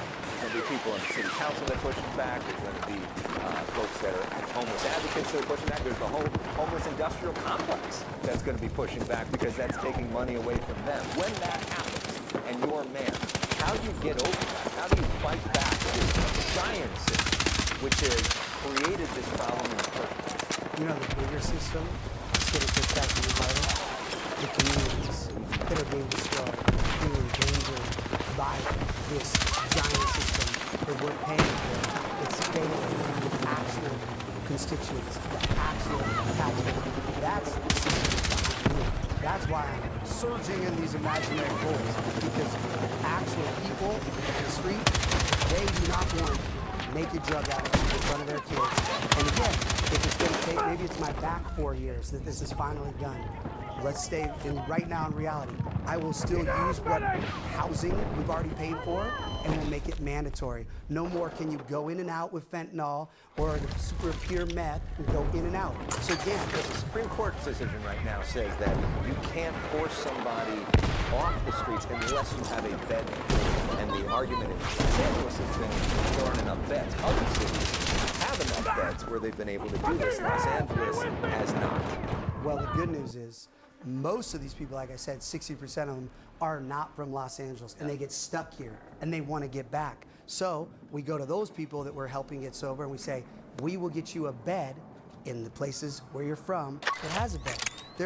All I hear all day long from everyone is excuses. I'm going to find and fight for solutions to make people safe. I won't just say, oh, there's not enough beds so everyone gets to poop in front of our coffee shops and be naked in front of kids. No, we will find solutions, whatever it is. If we need to go make emergency, I've watched in the Palisades, they have ghost 3D printing, they can put up facilities so fast. The problem right now with building in LA is it'll take 3 years to get a permit.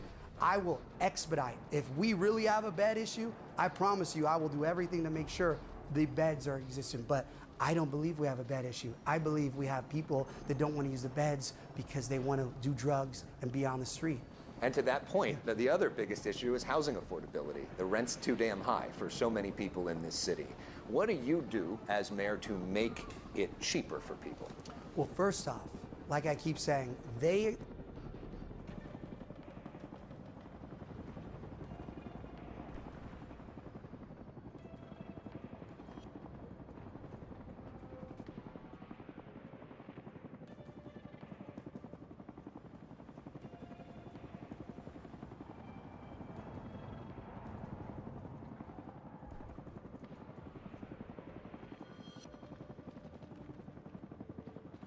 With Purdue Global, education fits your life, however it looks. So being a mom and a student would...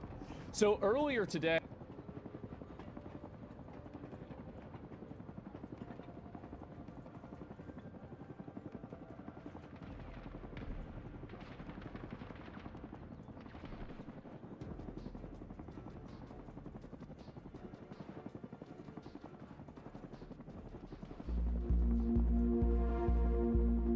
Facebook, or check out our Patreon page, our store, get yourself a coffee mug, or a college t-shirt.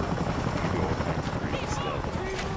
But you can also find the contact button there and send me an email, especially if you have experience or something you just want to share, or just say, hey, what's going on?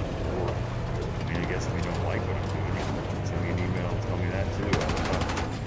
If you kind of want to get real personal, find me a chain group off of Instagram. You can send me a message to there. We will respond as quickly as we can. But yeah, if you have experience, please that contact us. So today's guest did just that. Contact us. Sent me an email, and I don't want to give it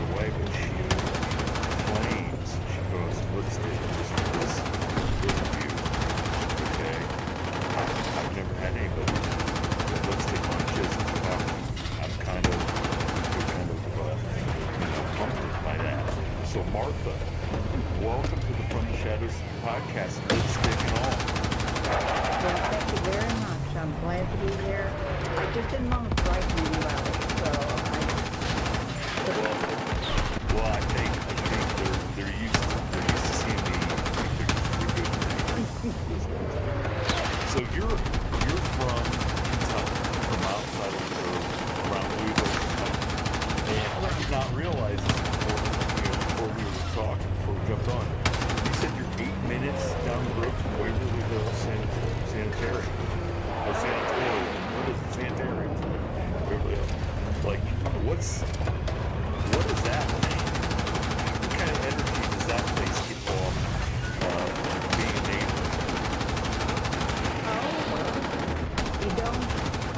It's so far removed from the road. Oh, okay.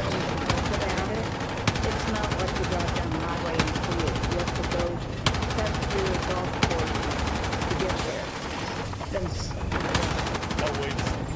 So Waverly Hills sits next to a golf course? Yeah. Actually, the Bobby Music Course. You go up through the golf course, and then there's a side road to the left. You go up to the rear of the building. Now, the original road is from Dixie Highway that winds up through the hills.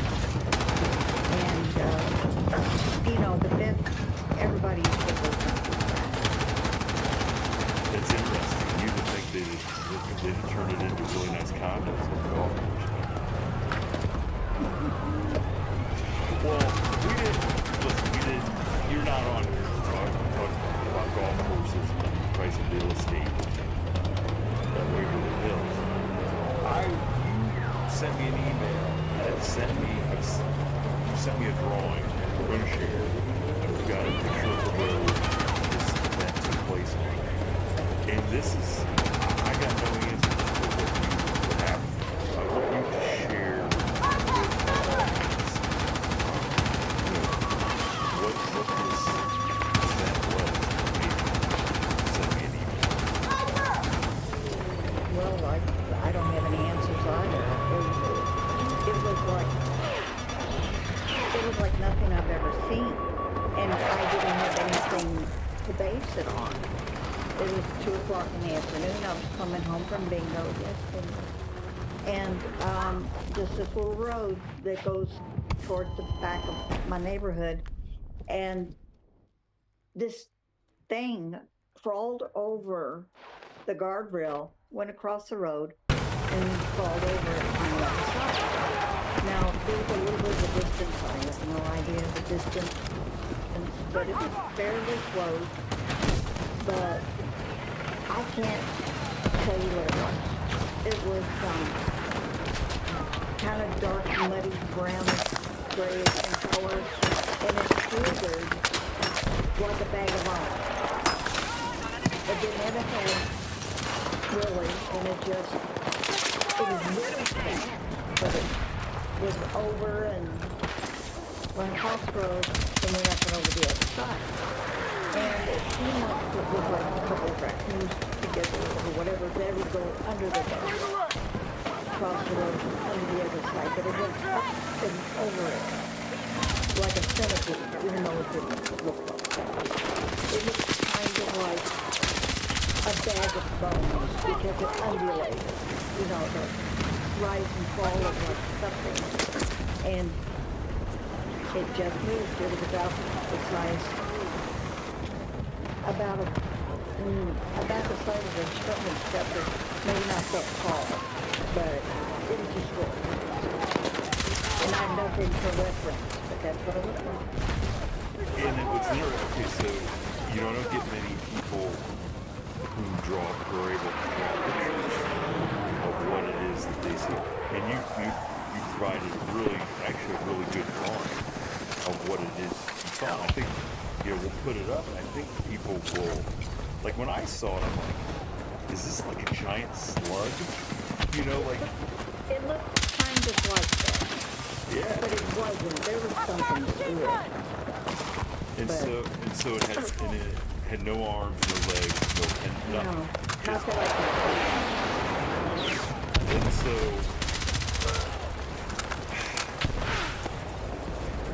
Did you come to complete stop? Just No, I just kept moving. kept on moving. I just kept moving, and it's kind of overgrown, and so you can't see down in there. It's kind of high above the ground, so I don't know how it got to the road and down, because it's like a stream going through there. And I watch a lot of cryptid shows, but I'm always on the lookout for something like that. Somebody somewhere is telling me to do something like that. And so a guy on your show from North Carolina was talking about it. Like, that's it. That's yeah. But it's Well, you're referring to the gentleman from Mount Airy who had... He built a truck. Yeah, he had like I think what we determined, like you'd call it a pale crawler. The problem is with the pale crawlers is they have arms and legs. And as he was describing how it crawled over the the fence or whatever. I can't even think of what. The guardrail. The guardrail. Old smoke. Still one day. But that was what you said to me. You said his description of how it kind of just. It sounded just like that. Now, I didn't see any like knees or elbows or anything, but my vision isn't the best. I just saw this mass move, and that I couldn't describe it any more than that. It's just, it's like something under a wall or something, but I can't even describe it. But except that it was creepy, and I've never seen it again. I would like to see it again. Well, you're a better woman than I am. Well,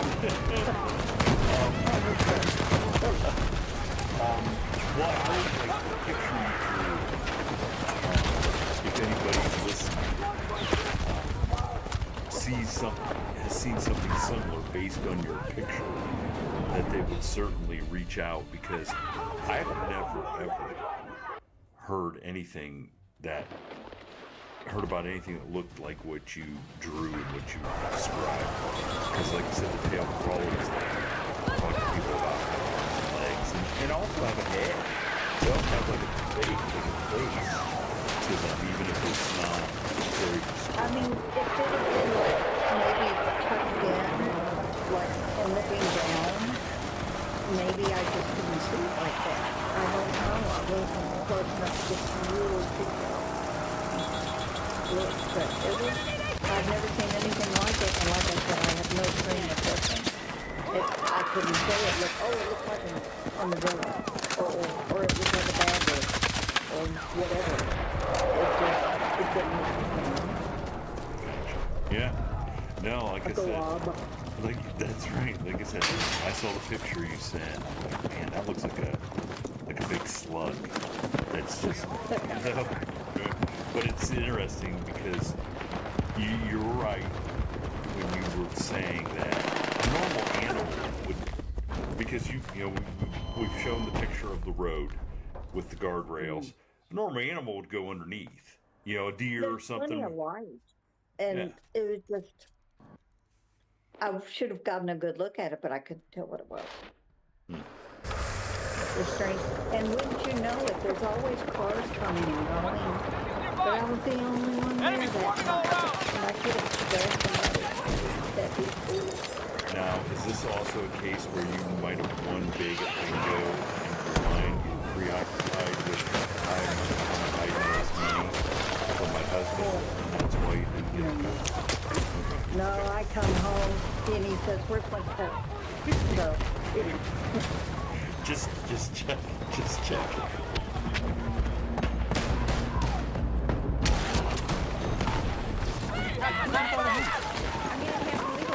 Why? There's so many smart influencers who give advice. You need an LLC. LegalZoom helps you find the best way to start your business. Really? For a legal hand on your business, visit LegalZoom. infantry! You've got a problem. Hold in there.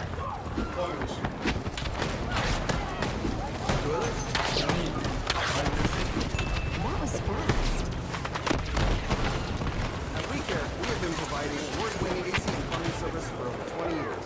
If you have an AC or plumbing issue, call WeCare. Need a medic! Okay, so that's not the only.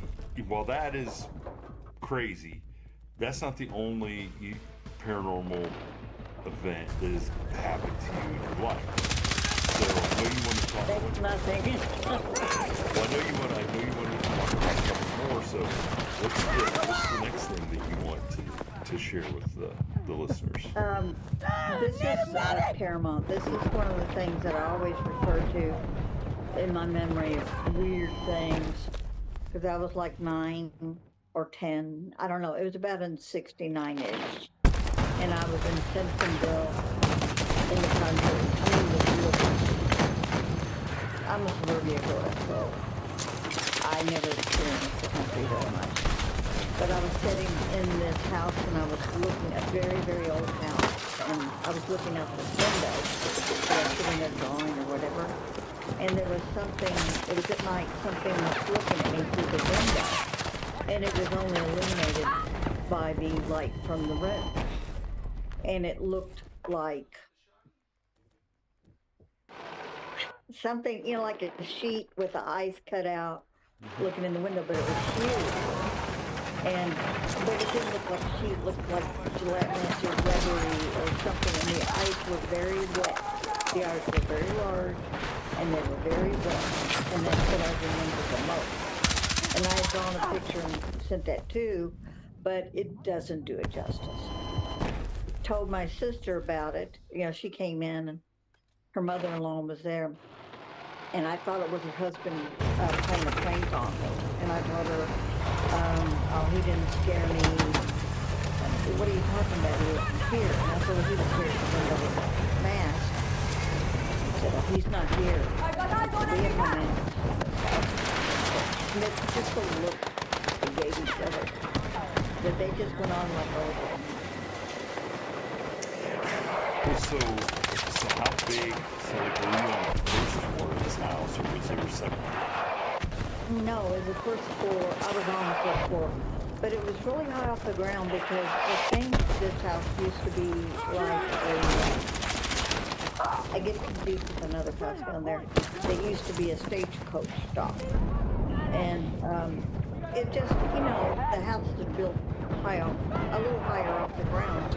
So you would have to be really tall to look in the window. This thing is massive. And did it act like it knew that you could see it? Or like, was that the purpose of it? It was kind of shifting. It's like swaying a little bit. And it was kind of like tilting, just a little bit. It kind of tilted its head and then forward. It was aware of me and I was aware of it. Let's go! Just go away, or? I looked away and it looked back and was gone. And so you didn't go running outside?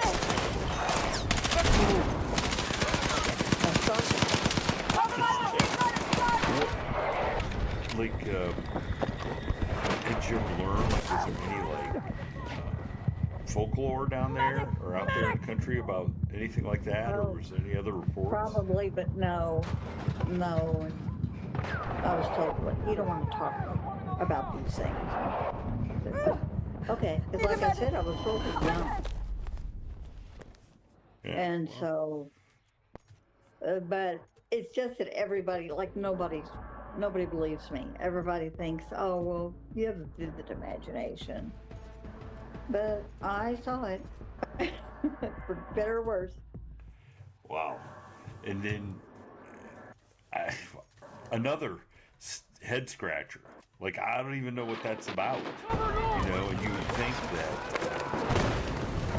think think, like, it always seems like people from the South have a little more open mind about some of these things because of the traditional lore that is set in some of these areas.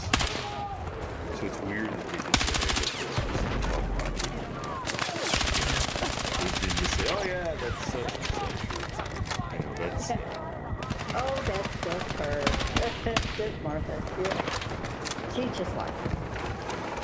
And then it occurred to me that this happened very soon after that. It was like around 63 or 64 that I went to Dixie Elementary here, you know, in Louisville. And I always rode my little bike and I changed it to this pipe out the back of the school. And I had done that. And I looked up and the school stretched down a little bit. And I saw this man looking in a window, okay? And you probably remember this, but in the old Mad magazine, there was Spy vs. Spy comic strip. Absolutely. What do you mean? I may or may not have snuck a Mad magazine at church. Well, that explains a lot. Okay, but anyway, in my mind, if that's what I thought, Mad magazine, Spy vs. Spy, that this was like a black trench coat and a black hat, like a fedora. And I thought, well, this guy isn't supposed to be there. And so he turned and looked at me and was surprised. And his face was, see, that's what really bothers me, was that his face wasn't right. It was white with bright big eyes. And that's all I remember. And I kept looking at it thinking, this isn't right. And he just darted off. Well, I had decided, well, I better tell somebody. I better tell somebody in a position of authority, because it could be, you know, stranger danger or whatever. So I told my brother. He was older, he's 2 years older, but he wasn't school guy. He had the sash and everything. So I told him about it, and he went, yeah. And so later on, he did show me where the sky was. And I went back there and I said, it was right there. I said, see the footprints? There was all these footprints in the mud, but they were huge. They were like that big.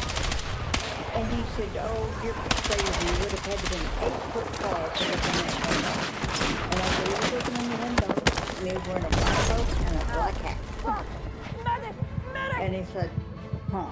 So I called my brother yesterday, and I said, you remember me telling you in grade school when you were a crossing guard and blah, blah, blah. He said, you know, I do remember something about that. I don't remember the exact details, but you always were a wacky kid.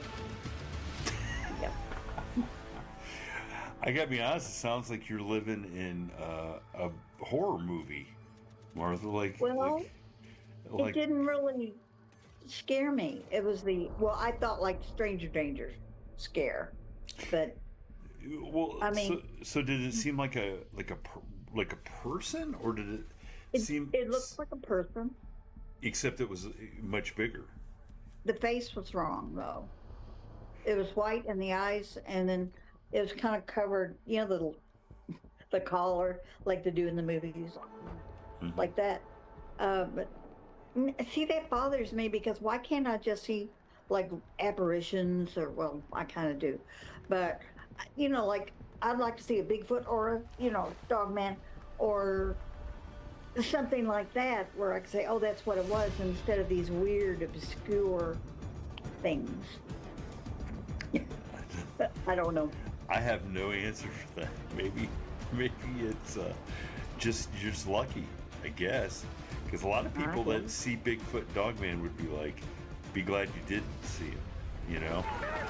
Yeah, oh, I never have. I'd like to. I'd like to see Dogman at least like once, like from a distance, and at least as a fight. I don't think that's how it works. I think you don't have a say how the experience goes. So, it's just another like that is a creepy thing, and it's a very distinct description of something. You just wonder if other kids saw similar things in that time. You know what I'm saying? I mean, it's not. Doubt it.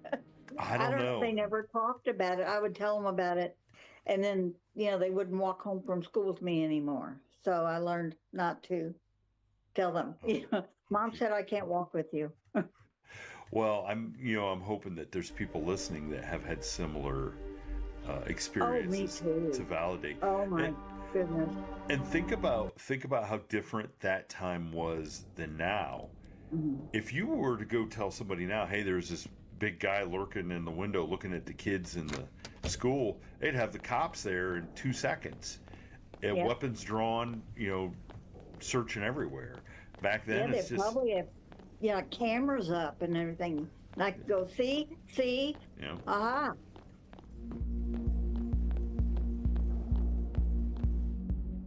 Hey.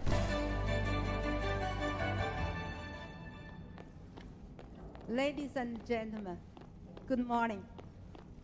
I'm He Tingbo from Huawei. And it is my honor to attend the ISCAS 2026 and deliver today's opening speech. Over the past 6 years, I have often been asked, in industry as competitive as mobile and AI, how did you survive and come back to the top? First, I want to thank our customers and partners for their patience and support. During the 6 years, my team and I have explored new paths in semiconductor and found a way for sustainable evolution. Today, based on Huawei's practice, I will share what we have done, what we have thought, and what we have learned. For decades, the booming semiconductor industry has propelled human society into the information era. Behind this miracle is Moore's law, a principle with both technical intuition and economic significance. Moore's law was historically very promising, delivering performance while staying cost-effective. Every year, we got more powerful devices, better smartphones, personal computers, and more advanced AI systems. But this evolution relied heavily on geometric scaling, which began. When your kid runs up to you and tells them that they had a nightmare, you're expecting them to say something like, oh, there's spiders crawling all over me, or I saw a shadow person, or there was a scary clown. This dream that my 4-year-old and 7-year-old described is horrifying. And I'm also going to state the fact that neither one of them are exposed to any kind of thing that would make them think or come up with in their mind something like this. I'm sure most of you have heard of the Leviathan. The Leviathan is in the Bible, and the Leviathan is a creature created by God for the end days. I don't think people understand how massive this creature is supposed to be. And when my children described to me what they saw in detail, and it matched up with my husband's dream, that's when my jaw dropped, because I was like, there's no way. Now, an incredible part of this dream is Jesus was present in in my 7-year-old's dream and my 4-year-old's dream. And he actually was with them during the dream and allowing them to see the Leviathan. Now, when we think of the Leviathan, we're thinking it's just one creature. But in their dreams, there is multiple. There is a huge one, and then there are smaller ones. When I say smaller, I'm not talking, oh, there's smaller ones, you know, like maybe the size of a big salmon or tuna. No, we're talking bigger than houses, and that's the smaller ones. Now, I'm also going to say that my 7-year-old talked to me about the dream, right? And it was just me and her. So my 4-year-old did not hear my 7-year-old talk about her dream. And neither one of them heard my husband talk about his dream. So that's another thing that kind of debunks the fact that, okay, they didn't hear each other's dreams, so it's not like, oh, my 4-year-old heard my 7-year-old say, oh yeah, I dreamt about that too. No, they separately told me about their dreams in the same day. And then when my 4-year-old had finally told me what she had a dream about, that's when I was like, okay, this is wild. They basically all had the exact same dream of the Leviathan devouring everything in its path. This creature was massive, almost at an indescribable size.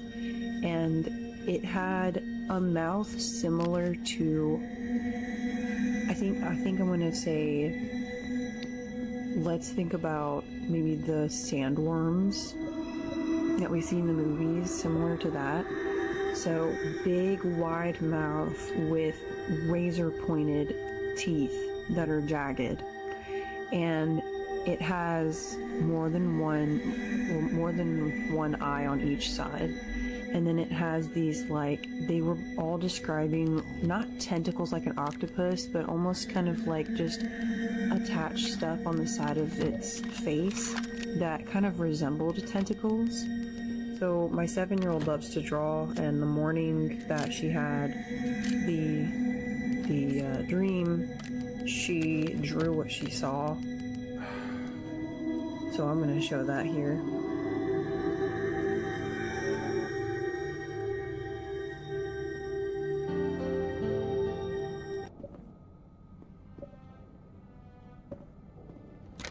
In the 1800s, Montgomery was a leading... When your kid runs up... So yeah, that's crazy, man. So why are so many people in her family having these dreams, right? Not only did her husband have these dreams, but both of her children did. No one shared the dreams, and they all had the same vision in these dreams. That's crazy.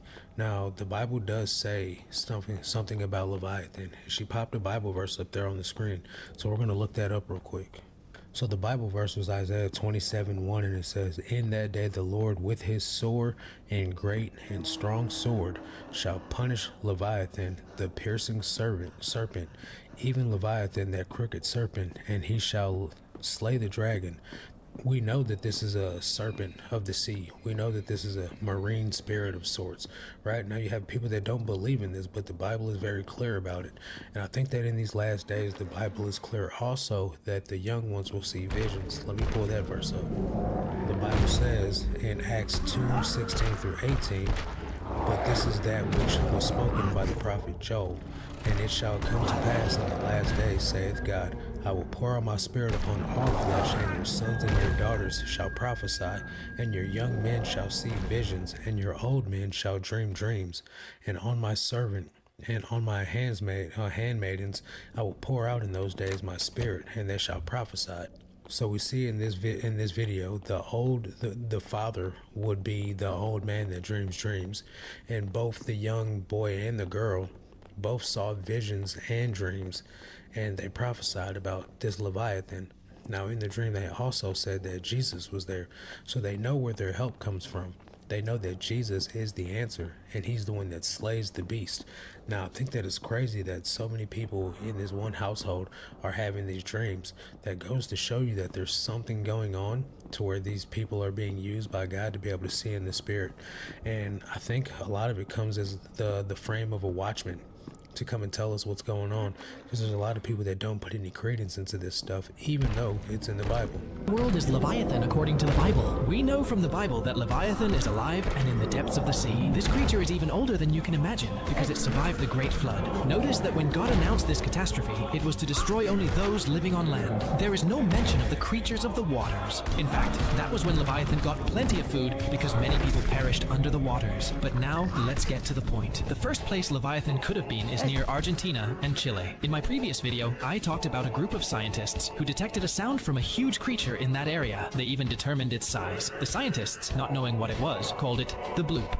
The second place we have is the Bermuda Triangle, where planes and ships have disappeared over centuries. And pay attention because this will blow your mind. The huge creature was discovered around here, and here is the Bermuda Triangle. According to the Bible, Leviathan is capable of moving. It is possible that this creature is on the east coast of the United States and continuously swims back and forth to Latin America. It is no surprise then that these areas are the cradle of many sailors' stories about sightings of monstrous creatures. And you, do you think that Leviathan is real? Where in the world is Leviathan? So obviously it doesn't really matter where in the world that Leviathan is. We know that he's there. We know that he exists. We know that he was in the Bible, and no one has found this being to say that it died. And the Bible didn't say that these creatures would ever die. Now, the Leviathan also comes as a demonic spirit as well. Listen to this video. There are 12 characteristics of the Leviathan spirit and how you can spot it. Before we get into the list of characteristics, I'm going to take you into the Word of God. Job 41 talks all about the Leviathan spirit. You're welcome to read this in your own free time. One of the key verses here is Job 41:34. It says, "He beholdeth all high things. He is a king over the children of pride." Leviathan is a spirit that operates when we open up the doors to pride in our lives. Number one sign of a Leviathan spirit is that they twist the truth.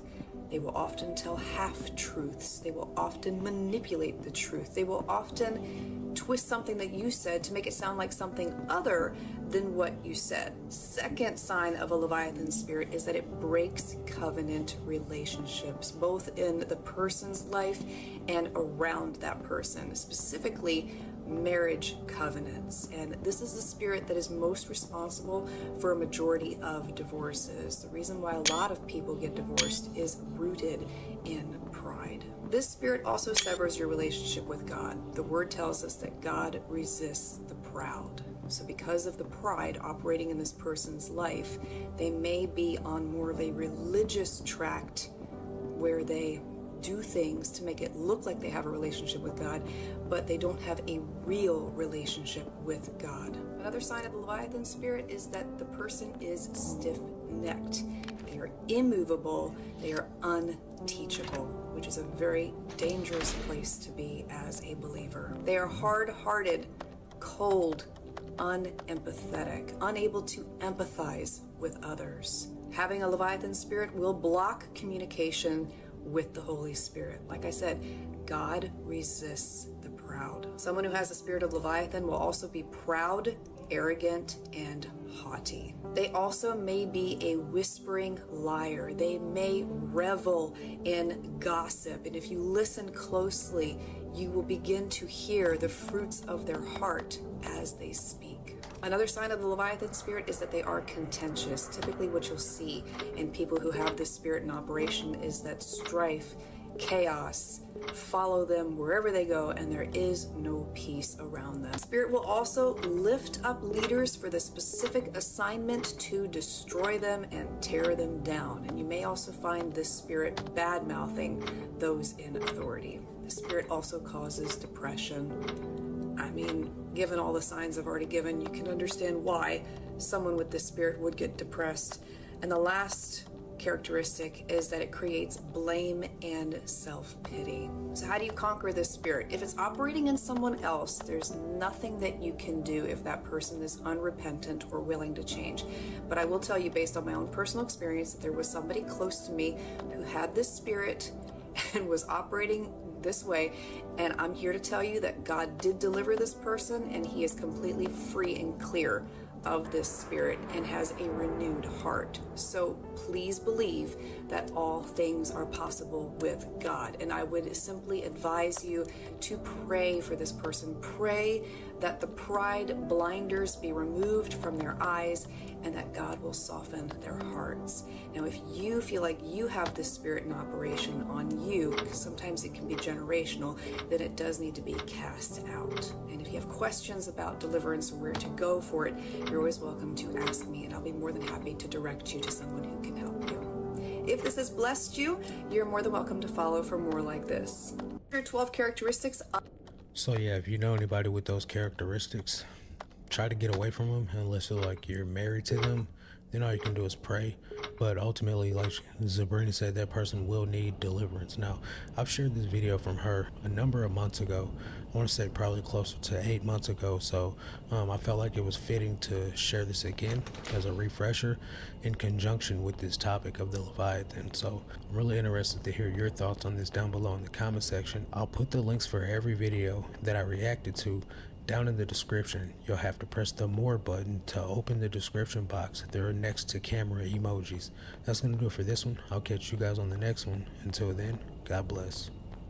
University of Phoenix feels built for real life, because it is. Some schools say flexible pacing. Here's what they whisper. To save money, you have to move fast and load up on courses. University of Phoenix keeps it simple. You take one course at a time, with fixed and affordable tuition, no matter how fast you go, because real life comes first. Explore our Built for Real Life model at phoenix.edu. Armor All. Trusted for over 60 years. Good job, kid.